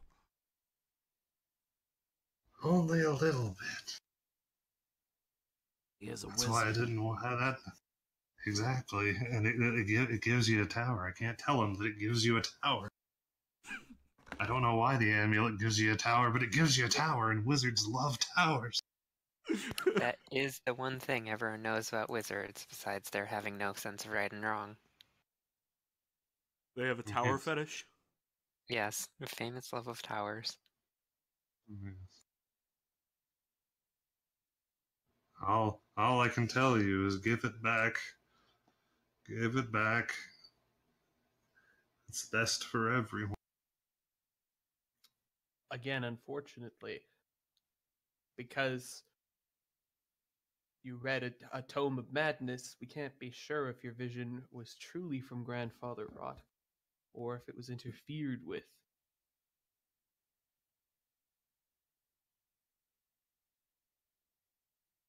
No, the vision made too much sense to me. You haven't described it in a way that makes sense yet. I'm still hoping you will. Just give it back. Don't be greedy. Greed has nothing to do with it. I am debating whether it belongs in the foot or the hand.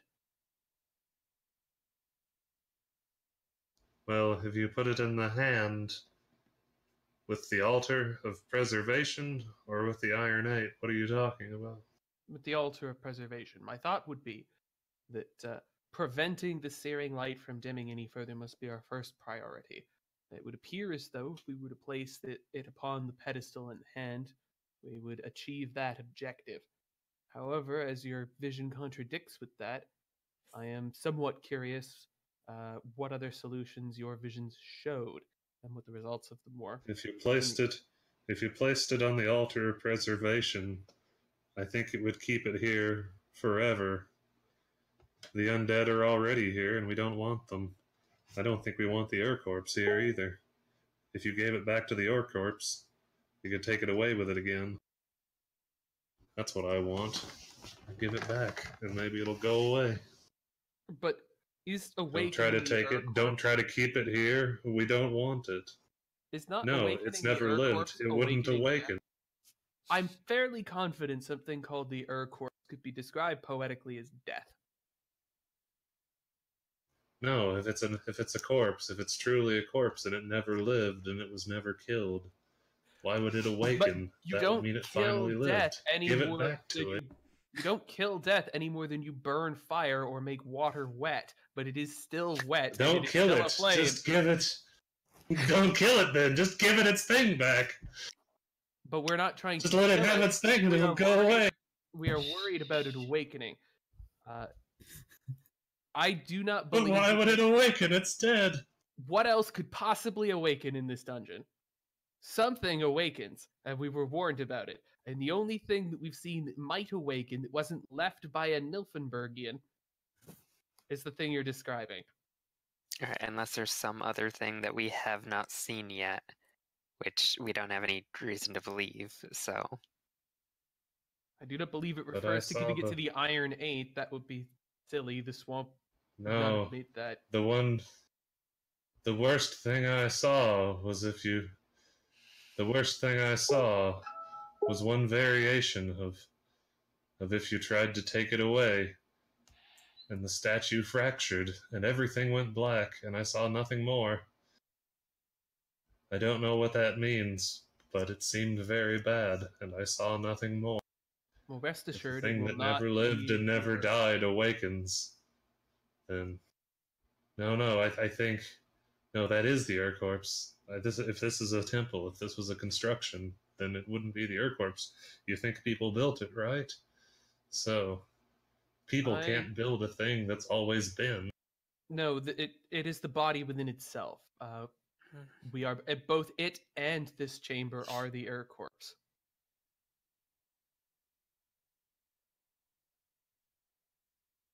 probably just all poetic.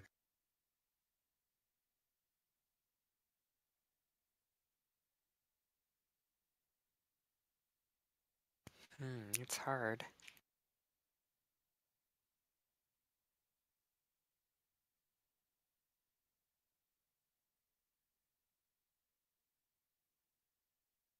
For the sake of moving onward, maybe we should, like...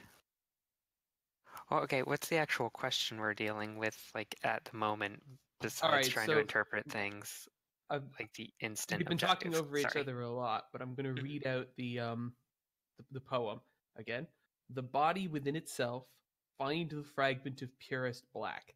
Take it from that which never was, or give it to that which inevitably must be.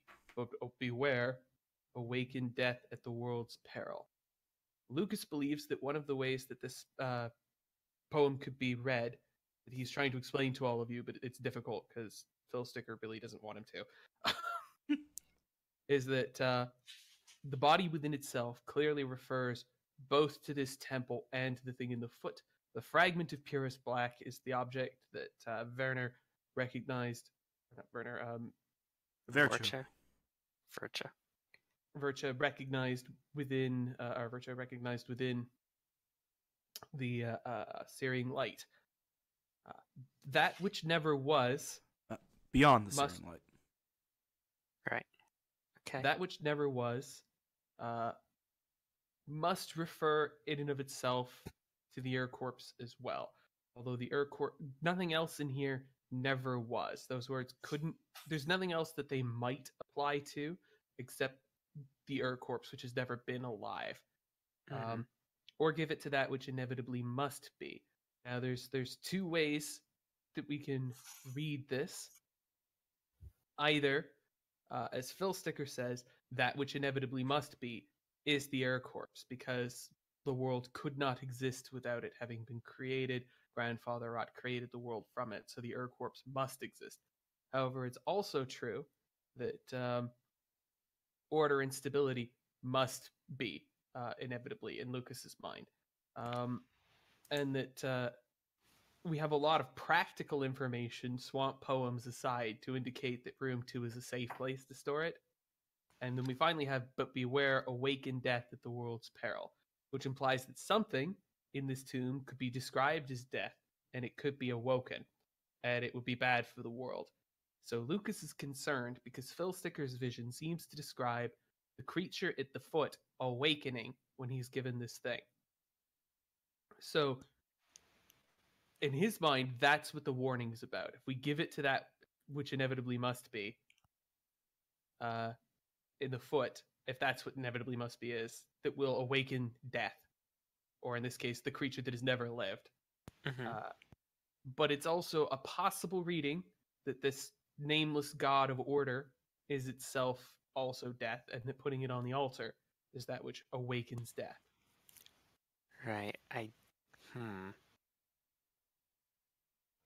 going to think it's not that last option.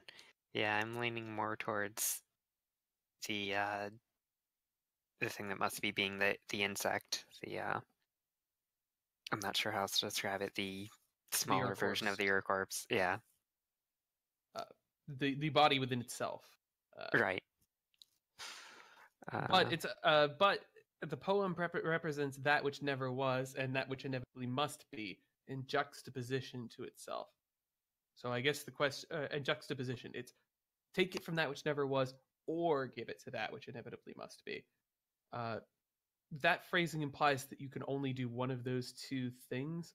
So again, I'm thinking that this thing at the foot must be both of them. It must both be what never was and inevitably must be, because we're either giving it to what never was or taking it. Or yeah, you see what I'm saying? There's another one too that might be important. The thing on the monolith outside. There's another poem. I mean.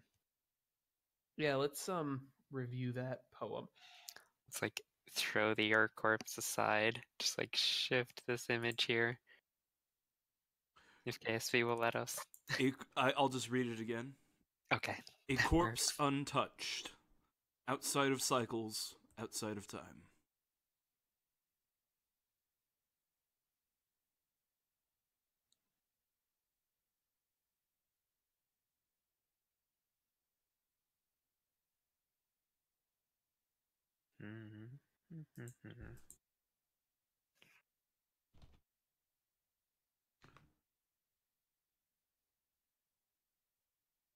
Add that to the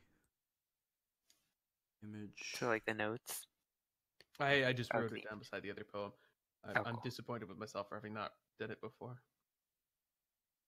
There. It's up at the top of the page now as well. So that was clearly written by whoever built this, built the device in the right knee. Outside of time, outside of cycle. Those people. What the instructions around this thing that we were able to read before? Mm-hmm. Was the same alphabet used in any part of this? The same alphabet as what? Does Room 5 structure appear to have been built by the same people who built Room 2 structure?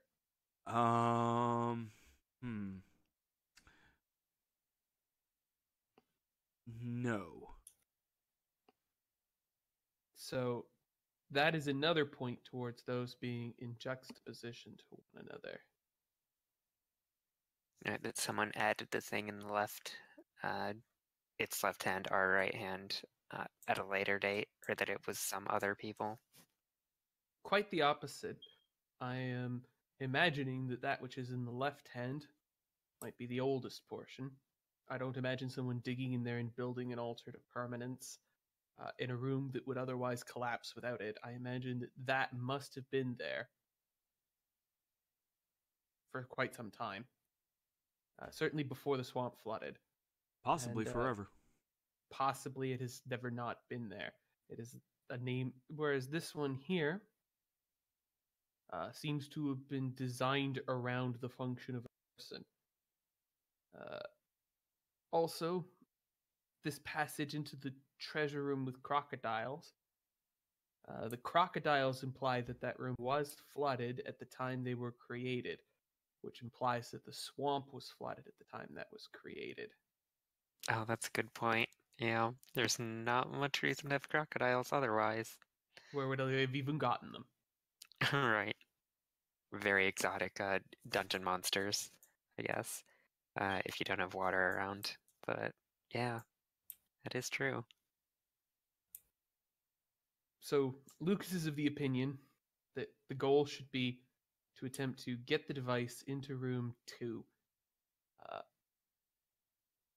And his argument would be that he doesn't foresee a way in which that awakens death. But he does foresee a way in which it is possible that the left foot option awakens death. No, removing it is what awakens it. But we're not removing it. No, if you remove it from the statue. But it's not in a statue. It's in the statue's... Or wait, which device are you talking about? The searing light is not near the statue. Oh. Well. Okay.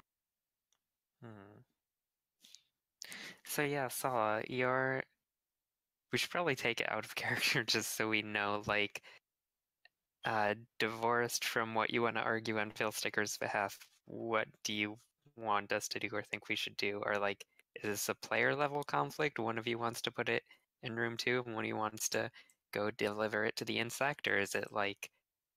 Oh, no, I'm just confused and I didn't realize we were talking about the searing light. Philsticker just wants someone to push the black gem back into the statue so that it gives everyone whatever the boon is, because if we take it away, then it just... The blackness is inside. And I didn't realize we were talking... No, that's what it's saying. The blackness is inside the searing light. Right, it's like a thing of darkness that is being imprisoned or kept down or whatever by... It's literally just on the other side of it. Oh, is it? Alright, never mind. Yeah, that's what Philsticker kept saying earlier, was that, if the arm's bending down, then the thing is under that elbow. So the statue, we think, is in the foot. Yeah. But, statue's in the foot. So the question then becomes, which of these options is awakening death?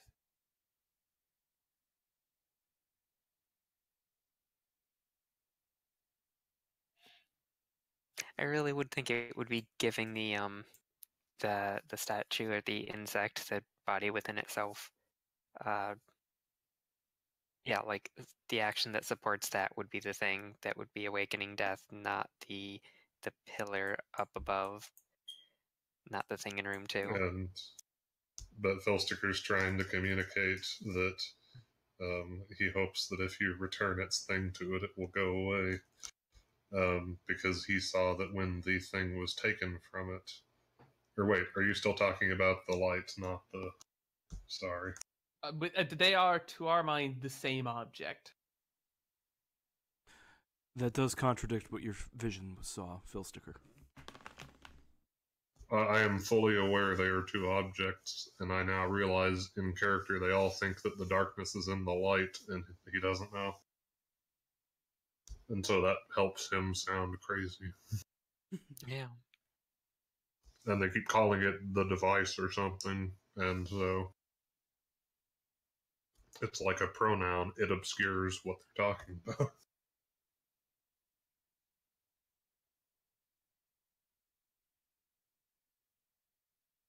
Well, Vercho's notes tell us that, Oh, no, never mind. I was misreading this. Lucas says, wait, you're right. It is possible that, from this reading, that it's contained. But if this is the corpse throne, and you see a corpse there, source of necromantic energy would be beyond light. That doesn't explain how Jasmine damaged it. Nor does it explain why the light is now failing. If she tried to take it and claim its power, like I told you, that something bad happened when you tried to take it. You have to give it back.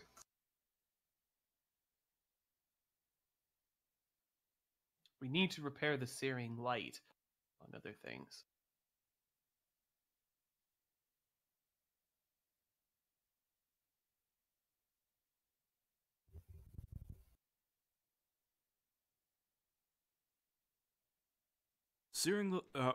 Repairing the searing light would be difficult to do while it's murdering you. Yes, that is very true. Yes. Although Lucas does have a thought with regards to that, that is a plan B. It is not a particularly good plan B, and it is a plan B of last resort. The plan B of last resort is to take the ivory pillar and bring it to the searing light, and then try to escape. I have a question. Yeah. Could we try to lure the crocodiles up the leg and then lower someone down to push the lever very quickly while the crocodiles are running up the leg, and then haul them up and seal the top of the leg again like we have it right now? To be frank, in light of this information you've given us with the reading that the object is contained within the foot and not inside the searing light, I'm not certain how. I'm sorry, I didn't think you knew that. It seemed so obvious to me because I thought, well, we don't know what the lever does yet. It might do something that we want. Yeah, that's always a good thing to put your faith in. This mysterious lever might be good for us if we pull it.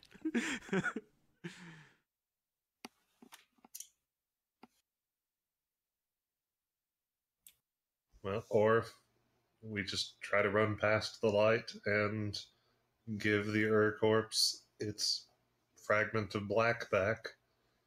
Maybe there's been an eternal injustice continuing on for for however long the world has existed, and no one has ever tried to give its fragment back. Maybe they've all wanted its power.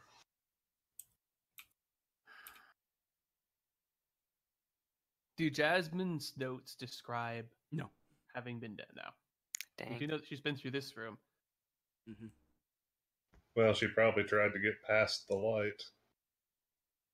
Lucas will quickly flip through a few more notes. Jasmine didn't have any spells that should have allowed her to bypass the light. She was too focused on those things like lightning bolts and scorching rays, and she missed true purpose of magic. Well, maybe she didn't do just a spell. Maybe she did All right, some kind of ritual. Maybe she threw some black goo at it. She doesn't know any such. She doesn't even know a darkness spell. But maybe she had a bucket of something from somewhere. I think, based on what you're telling me, rereading Verture's note, knowledge that there is another chamber below which could match the description of where the object is stored, I will go down there. I will examine this statue, and if I cannot ascertain some evidence to suggest that putting the object back in the statue will awaken death, I will put the object back in the statue. Is that agreeable to you? I don't think you should go alone. I don't see any other options, unfortunately. I'm the only one capable of quickly leaving the protective chamber on my way out. I kind of want to think of a way to get Felsticker down there so they can have their dramatic final conflict right in front of the statue and the thing. So like one has to help the other. But Felsticker, remember. Here, you can put my toad in your pocket. Very he holds out a toad to you. Very well, I will take your toad. But Felsticker, in the plan that I want, in my plan, I can't complete it without passing you again. So you've little to fear that I'll do anything, nothing.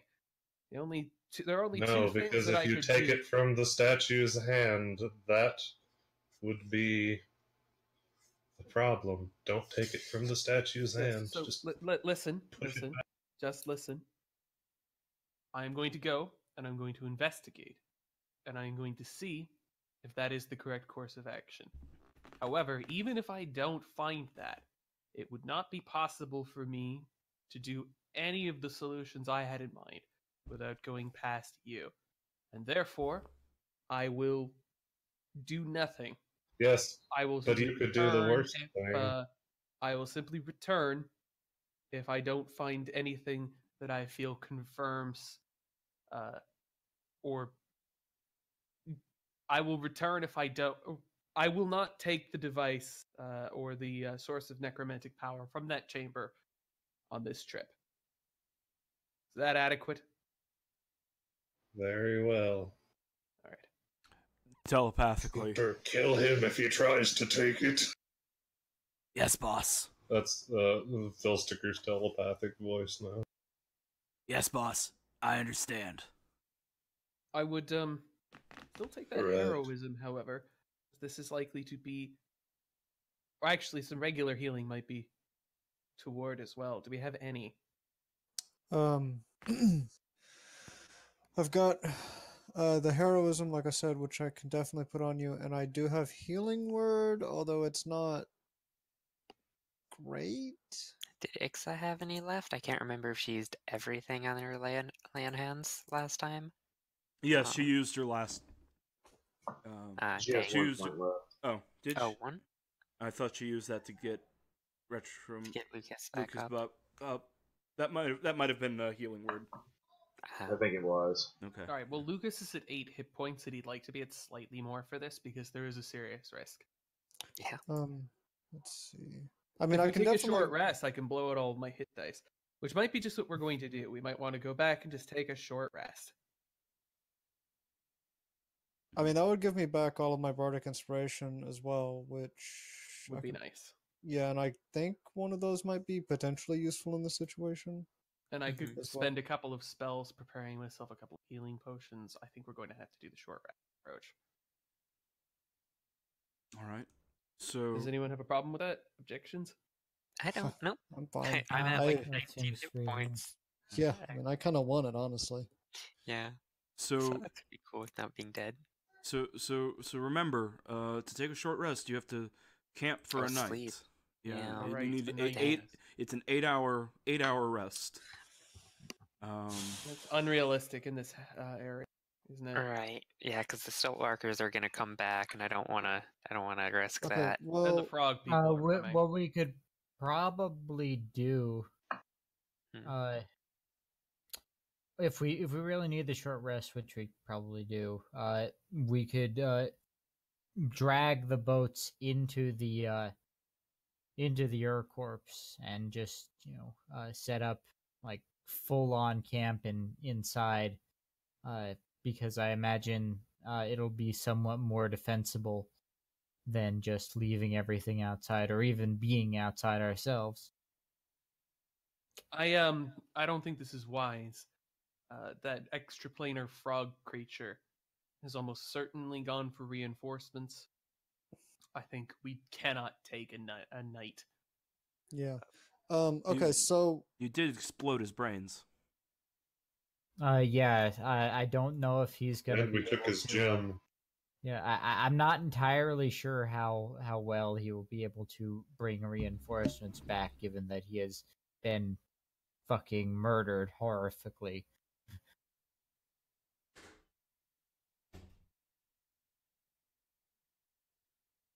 Yeah, Just I might have saying. forgot that we did actually get him. Eventually, though it was like a close one.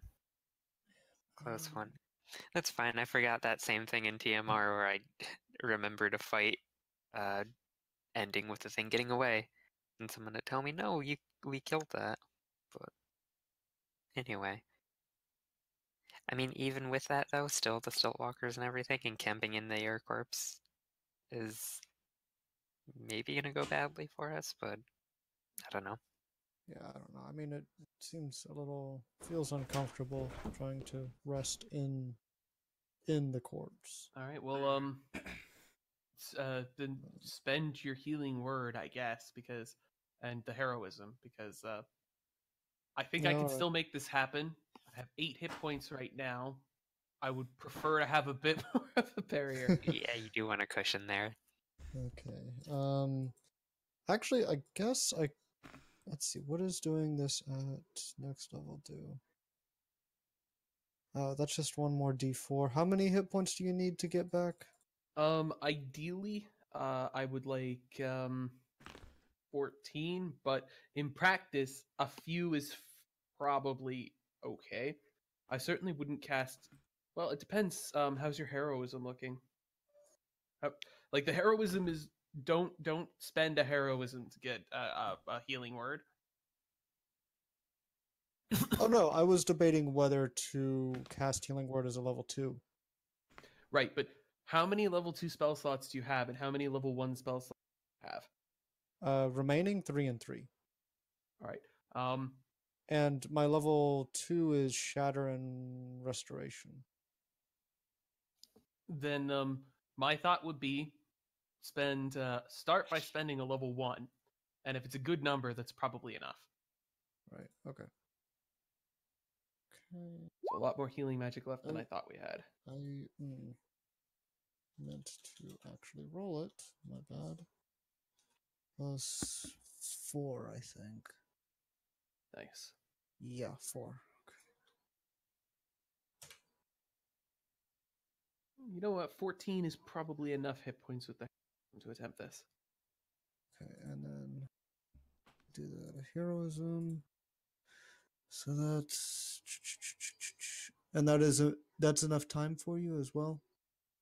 1 minute. I will keep that in mind. Okay. But so as soon as you cast that, Lucas is going quickly. He's got a rope that he's run down that he's using as a guiding rope, but he's just going to head down and down. Okay. Equal zip past. to spellcasting ability modifier at the start of each turn. So the light can't damage me on my way down while that's still up, but I'd like to still have it for the way up. Right. So okay, so that gives you plus 4. Mhm. Just straight up plus 4 temporary hit Since it's points the that light that's a regen each turn. D4. Right. So We don't need to bother. yeah. So we don't need to do any rolling for the damage as long as this takes you less than 10 rounds. Yes. So Lucas, ushered forth by the heroic words of Kildrak, you step into the searing light and begin developing quite a nice sunburn. But you heroically make your way through. You can't see anything in here. It's completely white. Your eyes are worthless. You close your eyes, and you still see nothing but whiteness. The light. I'm just gonna squinch them shut and keep going. Right. Feeling around for the exit will take you 1d6 rounds. Okay. Oh no! Yes. Should have covered yourself in mud. Were you not being? You're also taking a d4 damage every round that you spend in here, which is of course being counteracted by the heroism. So go ahead and roll a d6 to see how long this takes you.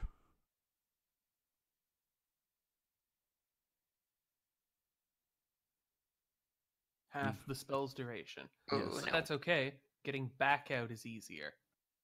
Mm-hmm. So With You- Lucas's combination of bizarre spells. yes, so you have to spend quite like 30 seconds feeling the edges of this room, trying to determine where the other way is, and you find an exit point, and you go through there, and you begin going down a sloping pathway, and eventually you escape the searing light, and your eyes begin to slowly adjust to the dark. I assume you recast your light cantrip in order to, well, you probably don't need it. Well, maybe you do. I don't know. You make your way down, though, down past the down into the leg, and another round goes by, and now you enter a room. Here the Urcorpse sits, enthroned and entombed. This giant stone insect, it sits poised, long head angled downward, 6 insectile limbs ready to power it forward, if only it were able to move. The sarcophagus throne shows some cracks and wear from countless eons. On the front of the throne, embedded in the chest of this giant insectoid creature is a small diamond-shaped black gem held loosely to the statue. So it's where Phil Sticker said we should put it? Yes. So it's already there. No. He said push it in. It's where Phil Sticker said it was. And what did Phil Sticker say we should do with it? Because I clearly misunderstood that. Push it in. This is what Phil Sticker said to do. Oh, alright. That is suspicious as fuck. Well, he Looking repeatedly around, said is there give it any back and all. writing anywhere? I'm sorry. Looking around, is there any writing anywhere? No. So nothing here would indicate that this is actually a good idea. No. There is Nothing there would indicate that it's a bad idea either. That is also true. I mean, I'm gonna heavily debate that. Just giant insect skeleton at the bottom of a dungeon that is a giant corpse. It gives me that definite Nega Dungeon theme or feeling where thematically you've descended down to the bottom and you have to take that final awful step to doom the world by pushing it in further. Like, It just gonna definitely say does that's what have it an feels like. awakened death kind of vibe to it, doesn't it?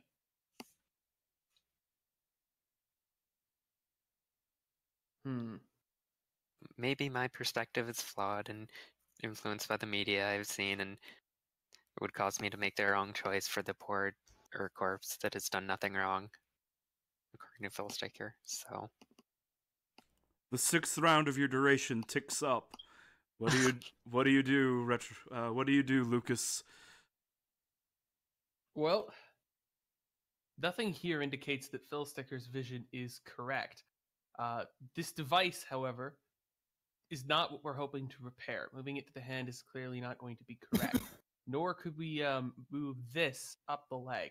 It doesn't look as though it would be easily fit. Lucas's solution is therefore he'd be down to his last desperate plan. But there's actually no reason to suspect that, clearly the light is there for a reason. And so he thinks that if he doesn't, whatever else happens, I've already come to the decision I'm going to come to. I'm just explaining Lucas's reasoning before I do it. I want to hear his reasoning. So Lucas imagines that it still might be good to move the altar from room 2 down to here and flood this all so no one can get at it after we've fixed it. But it's clear that this is already decaying, and that we're not going to he doesn't think he's going to undo the damage that's been done here by doing that. Nothing about this screams Jasmine to him. Jasmine doesn't seem like she was going to have hit this thing. The cracks look like they're coming from inside, don't they? Mm-hmm. Yeah. It looks like the cracks have just come from sheer time. Right, so they look like they're as a result of time. So Lucas's ultimate plan then is that he is going to bring down this thing, but nothing about this situation indicates to him that pushing this in would actually do harm. Whoever built this probably didn't build it as a self-destruct button for the world. Whatever is on top of this is probably a part of the function of this. This side of the chamber is clearly guarded and protected, and it seems as though from the notes that it's intended to keep this in. Why would this be? Why keep the way to awaken death in the room with death if you're going to do that? Like, why would you not, if you're building this thing, the light to contain all of this? Yes. Why in God's name would you not put the key and the lock on opposite sides of the light in different rooms? So he is going to push the button. All right. So Lucas steps up, and you push the the fragment of purest black into the statue, and something begins to happen.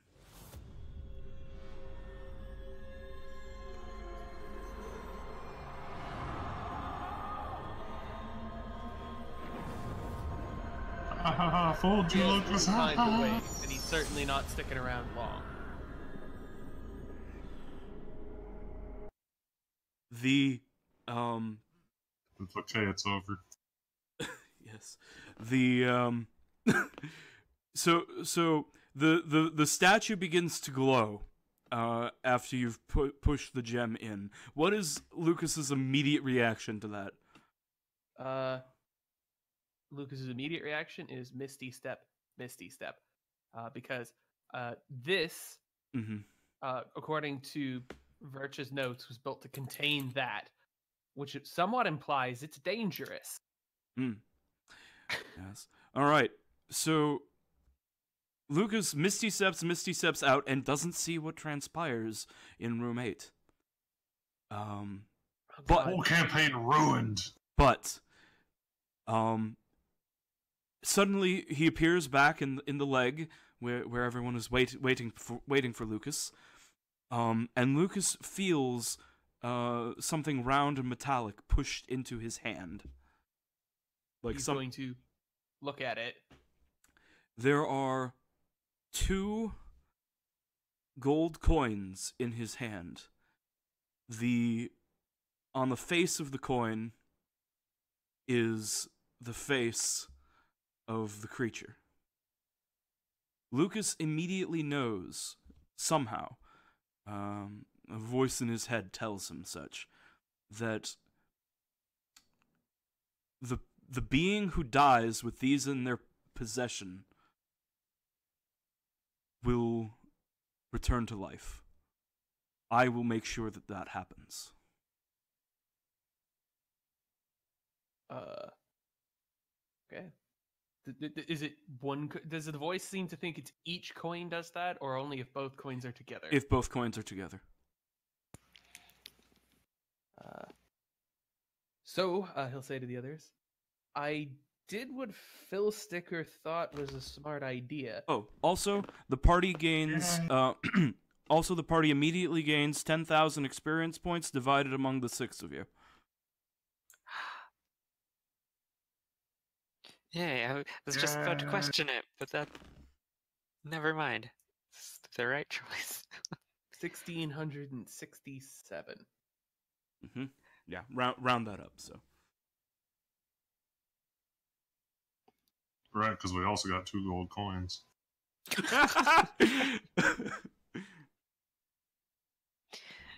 Oh wow. But yeah, no, Silas is kind of shocked.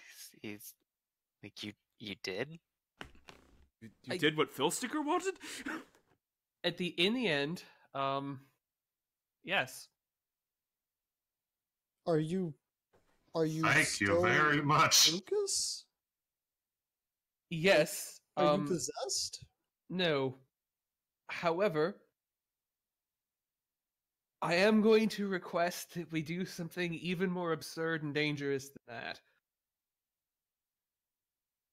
I should like to move the pillar from the left hand into the left knee so that it may begin repair work on this ward and flood this chamber so that it'll be difficult for future people to explore it.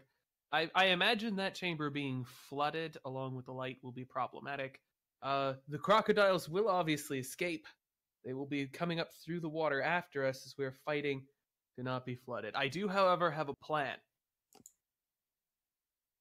to make this happen. But before I do that, I should probably explain what happened.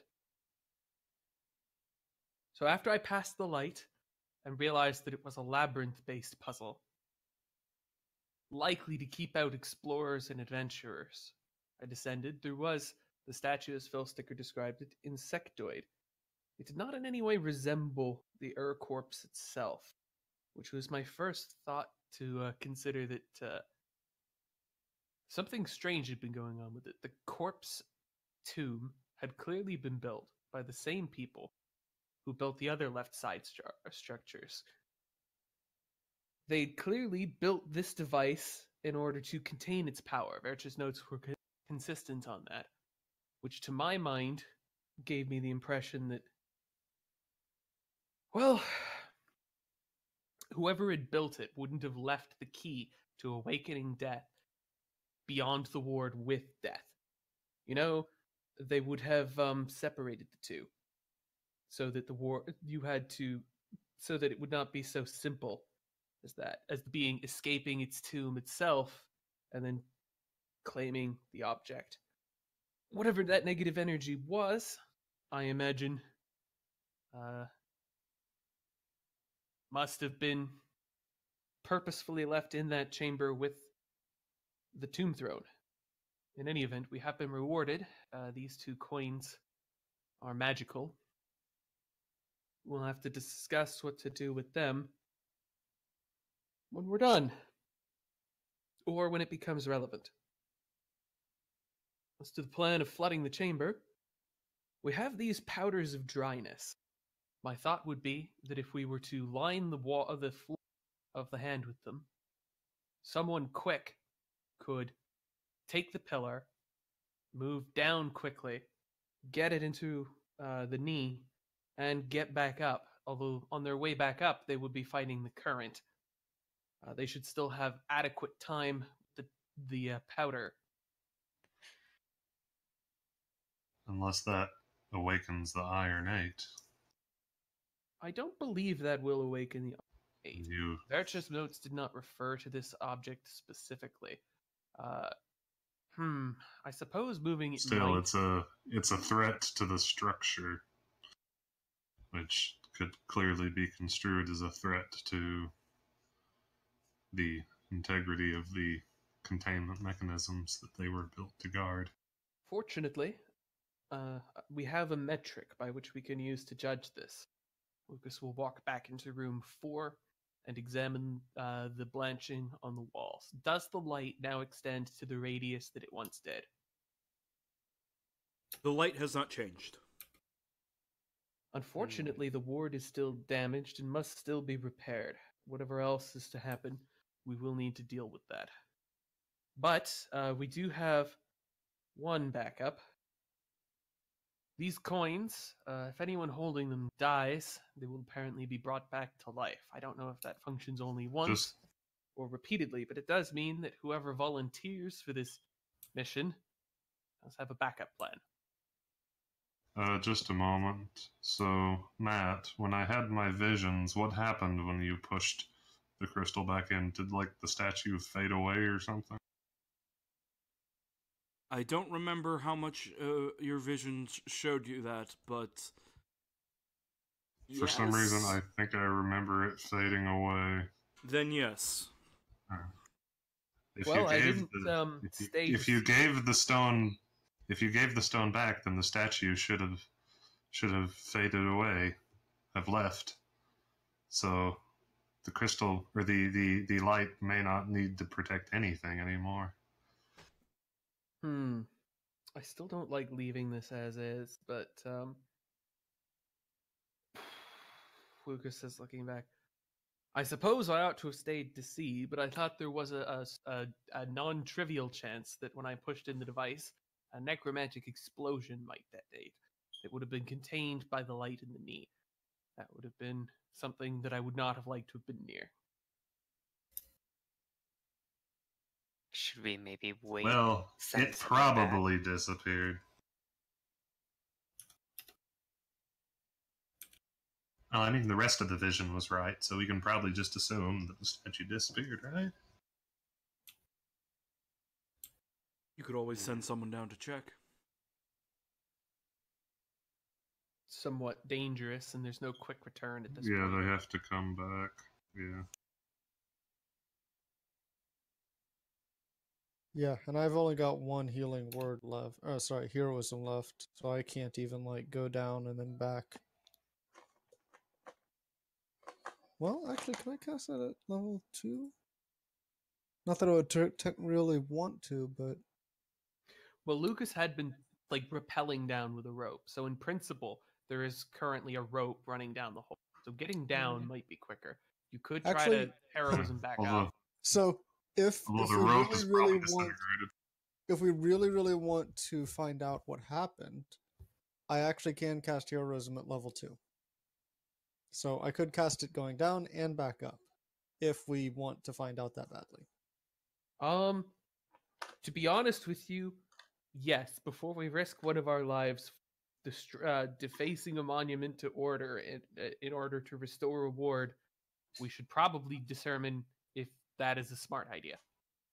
Well, also to be fair, like, don't we only have reason to believe really that it's preserving things rather than repairing them, really? So at best it would keep it from decaying further? No. But, the tools that we saw looked as though they had been forged yesterday, forged the day before yesterday and used yesterday. But there's no forge a day's travel from here. That still implies to a degree that they have the remnants of the damage that happened to them when they were used as tools, though. I suppose there's a very easy way to discern that. We can simply go up there and damage an object and watch and see it for a few minutes. Itself. Yeah. It's worth testing. Yeah, probably.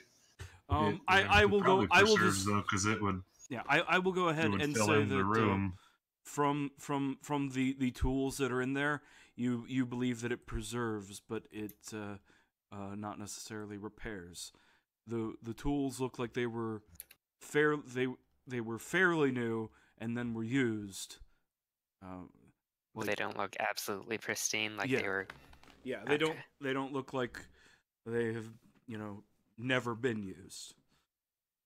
But maybe the thing was in the room while they were mining with them, so they didn't take much wear at all. Also, it probably made it a lot harder to mine out the room. they kept hitting the wall, and the walls just wouldn't break. And they're that fucking altar's here. Well, And they had to carry the presumably, altar back out of the room. they dug the room before they built the altar. Otherwise, the tools would not have been damaged by their use. And we know that the swamp wasn't flooded when they built the room, so we don't have to be too concerned about the room having collapsed while they were building it. Well, I suppose then, have a look. It's all right. Kildrak. Although maybe we should do that like next week if we're going to continue like doing stuff in the Air Corps generally, because it's already 2:30. I don't think we're going to continue doing stuff in the Air Corps generally if he discovers that it is gone. Yeah. So let's find out what he discovers first. So Kildrak, you cast heroism on yourself, yes? Kildrak? Creator? Oh no, we lost Creator already. No, Creator, we need you now. Okay, well that was the plan, and you already agreed upon it. So I'm going to go ahead and narrate what transpires. So, we can try to make any objections that Creador would make. Everyone. Okay, so yes, I cast it on myself. So Kildrak casts heroism on himself, and he braves the Searing Light Room, which okay. Sorry, my my network cable is apparently missing its little tab. Oh. Oh, I'm glad you're back now. We were just forcing you to go into the Searing Light Room. Yeah, I was actually saying that to a non-responsive group of people. Oh, I see. Well, we couldn't We're all just so flabbergasted by your stupid plan. Okay. But yeah, just a couple uses of heroism should do it. So yeah, that'll be one level 1 and one level 2 spell. Okay, so you cast your level 1 spell, and you cross the Searing Light. As Lucas before you, you have to feel around the walls, but you eventually find your way, and then you go down the slope into the room. Mm-hmm. There is no there is no Urcorpse here. The insect creature that I described to Lucas is gone. Its sarcophagus throne still remains and it is cracked. But the thing which never was has inevitably come to be. Okay. Does he see anything else of particular note in the room? The room is bone and earth and the throne. Nothing else is here. Okay. I guess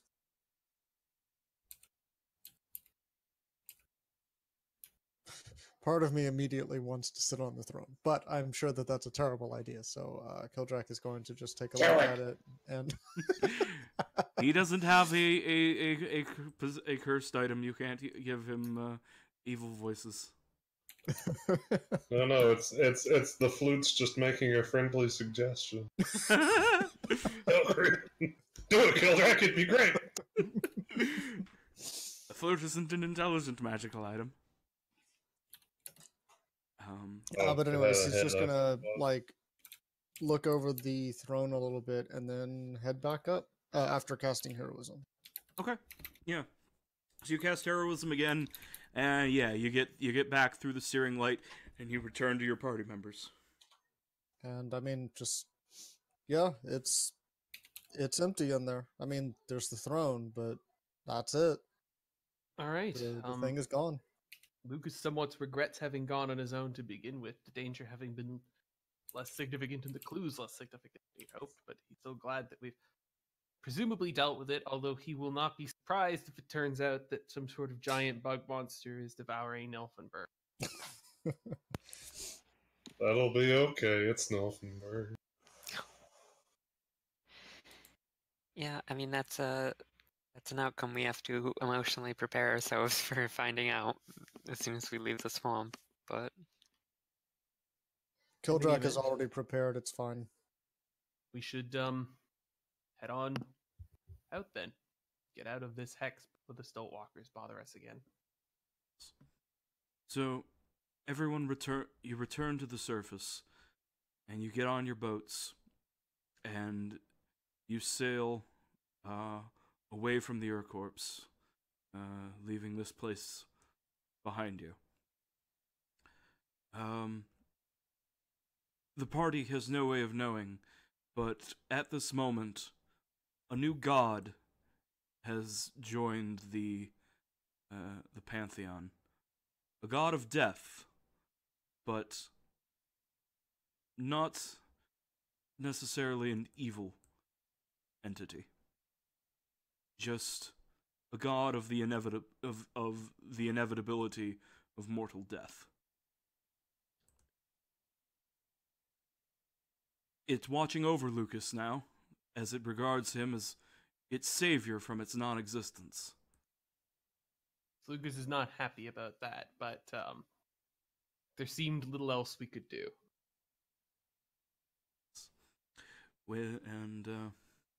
And Lucas knows that as long as he has those 2 coins,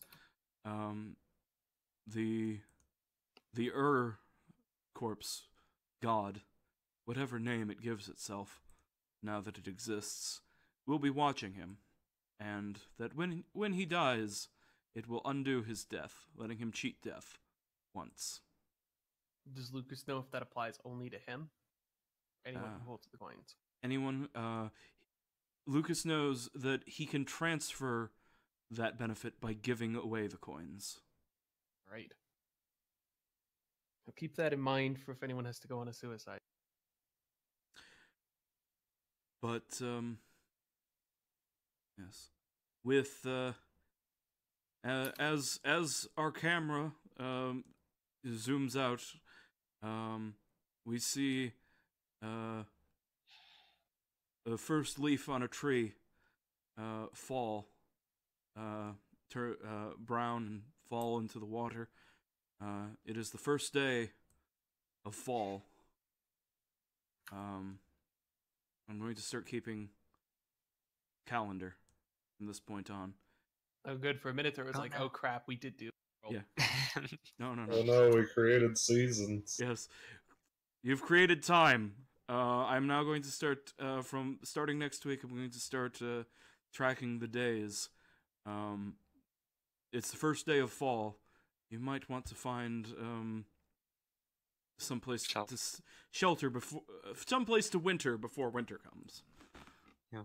But you weren't keeping track of time, don't you remember? I know. What Gary Gygax said. I know. You cannot have a meaningful campaign without strict timekeeping records. I know. So clearly, it will be more meaningful from now on. Yes. But yes. So that's the end of this session. Thank you all for playing Beyond Our Normal Time. Thank you for running. So I have a question that our audience might want to hear the answer to. Yes. What else could we have done here? How else might this have ended? Okay.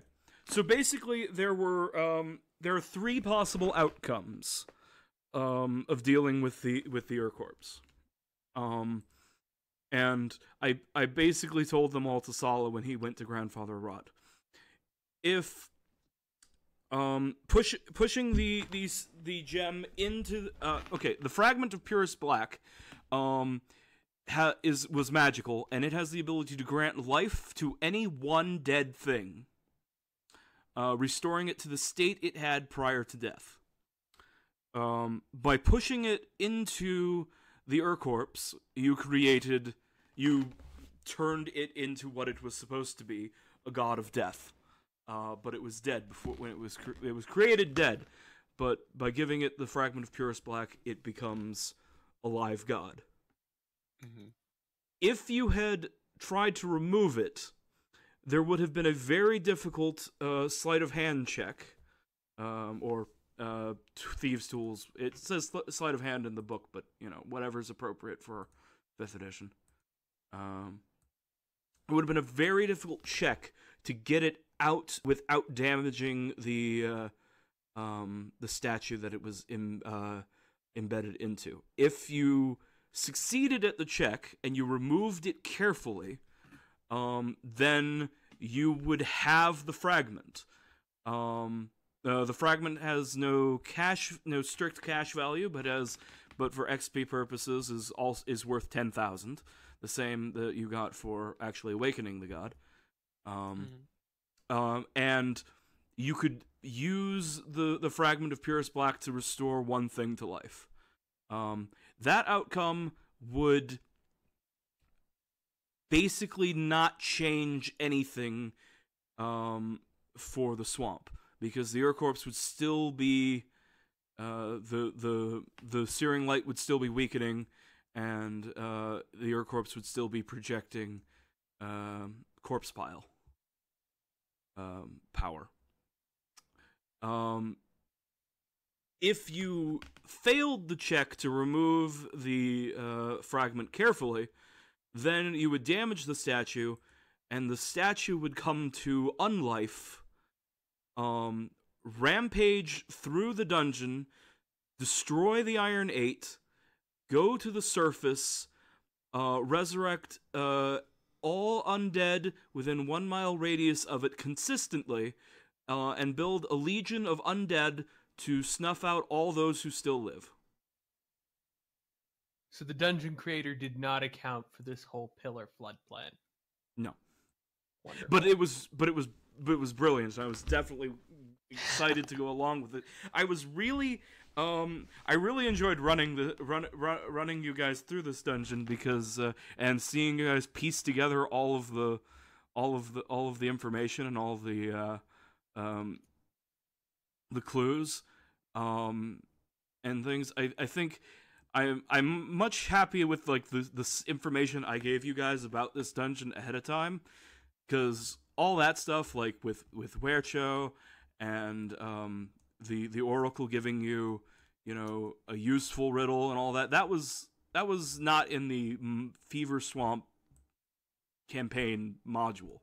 Oh yeah, I'm sure. None of that's in there. That was all me. In fact, like the whole thing with the Iron, like the origin of the Iron 8, I was like, these things don't seem to fit with the rest. I have to figure out why are they there, and basically I had to write that. Yeah, I almost stopped and identified the device at the bottom, but I didn't. Lucas wasn't positive his Misty Step trick would work. There were some risks associated with that surrounding line of effect and searing light spells that you could have been like, so I didn't want to risk it. I figured you knew. I figured you knew where you were going. You have high intelligence, so you have pretty good spatial awareness. Yeah, but Lucas is not the world's bravest wizard in some ways. But yeah, in retrospect, that would have actually been a terrible idea, because I wouldn't have given us any useful information. So yeah, thank you for running it. That was a lot of fun. Yeah, that was. Yeah, definitely. Thank you. Yeah. So, I guess are the undead just going to start not being?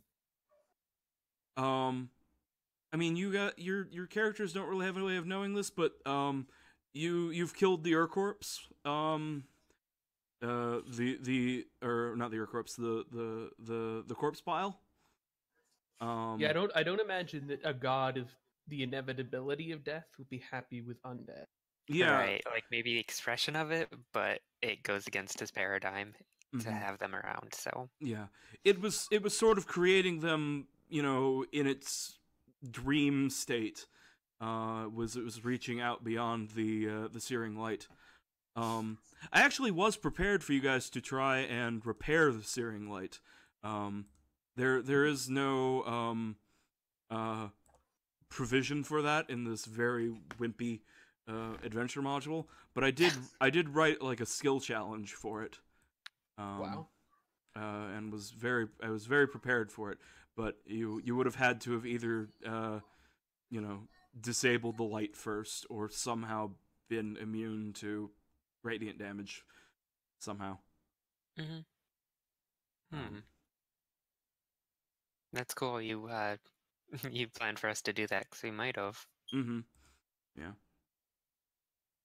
Certainly, I think removing the searing light is something that I did have backup plans for, but extinguishing it or repairing it was not something that it ever occurred to me that would be within Lucas's power. He's like, that looks like a pretty powerful spell. Yep. Yeah. Yeah. Repairing it would have been possible, but it would have been more evident how to do that if you had deactivated it. I guess you're leaving and probably not coming back. Spoilers, yeah, the lever deactivates the searing light. But also, if deactivating the searing light activates the ironate. Oh, cool. I thought so. Yeah. So, We avoided getting horrifically murdered. oh yeah. If you the ironate would have been a tough fight if you were going at them with full resources. It would have been a slaughter. And I'd be hiding in that tunnel, and then eventually the one with no legs would come kill. Mm-hmm. Yeah. All right. So, before one last question before we like officially end up, you were here. Where are you planning on going next time? So I can a little bit of. That's a good question. There are two great answers to it, but I think we should probably make Flink, and we should probably confirm the destruction of the corpse pile before we go treasure hunting. What do you guys think? We should probably go to like the Village of the Faceless or something and rest. That's a good plan too. They are just we don't, one double we don't move really, away. I mean, we should definitely check the corpse pile before we do our treasure hunting routine. But swinging by the Faceless ones just to like replenish definitely makes sense. Yeah. We also still have some mapping to do, so I guess what we'll do is, we'll head for the Faceless ones, and then we'll come map the area around Grandfather Rot, or through Grandfather, the space north of Grandfather Rot, and up through here in this sighting area. And we'll keep an eye out for corpse piles while we do a bit of mapping there. And if we manage to map these hexes without seeing a corpse pile, Lucas is going to feel reasonably assured that there isn't one anymore. We can find the destroyed village as well, which will be nice. Yeah, I'm not done with the swamp overall. I'm like a bigger, longer term sense, I guess. Because I know this is kind of the centerpiece and like a good conclusion spot, and I know you're itching for us to get out of the swamp, but there are some other things I want to see at least, like the monastery and the wreck of the Wasserkönig, if we know about that. I forget if it was ever mentioned to one of us. I just know that for meta knowledge. The wreck was something that at least two people knew about, and it's a rumor, right? But none of you know where it is. Oh well, no. I agree that we do have plenty of things we still have to do in the swamp. That doesn't mean we can't travel, but just to list swamp objectives off. We do want to bring the corpse of the saint, who I am glad did not become part of the corpse pile, hopefully, or get awakened by the god of undeath, to fetch our reward. And we're probably going to have to go to Nelfin to do that. So that's sort of a last step. I definitely want to finish mapping, but we might need to change our mechanic on that, because actually mapping hexes takes way too long for that to be engaging gameplay for long. We need to kill the serpent that the shrine is about. The Ghost Dome, I think? Yep. Yeah. Someone wanted us to kill a giant crocodile. Quarandir did, but I mean, like you've heard about Hunger the Croc. Hunger, that's it. Is somewhere, somewhere in the eastern swamp. We should capture him, tame him, and use him as cavalry. I don't think we could feed him, but there's also dealing with Mama and Sally, which should be on our list of priorities, as they have, tried to do bad things to us in the past. And they seem to be generally just like problem people. Kildrak mutters about his skeleton foot. Bort mutters about having to drink fucking nasty ass water for like weeks on end. So my thought would be then that we need to kill the Ghost Stone, kill Hunger, kill Mama, Sally, and recover the bones of a saint. Can you just make a fireball big enough for the swamp? No, split your if I kill. could, we don't want to kill Viper's Tongue Village or the Village of the Faceless One. Okay, so like half the swamp. And I would like to check in on Drip and see how he's doing when we do go to Nilfenburg. And I'm not sure that we're going to end up doing all of those quests before we go to kill Nilfenburg. Killing the Ghost Dome, actually, we don't have information about how hard that is. We're going to want to find out more about it first, and I'm not sure how to go about doing that at this stage. Dealing with Hunger, we'll just deal with him and find him. You could always go and ask your girlfriend, the Oracle. Lucas isn't keen to go back. She's really bad for him. She's very clingy. Besides that, he's becoming a more and more powerful monster. There will come a day where if he becomes trapped there, no one will be able to free him.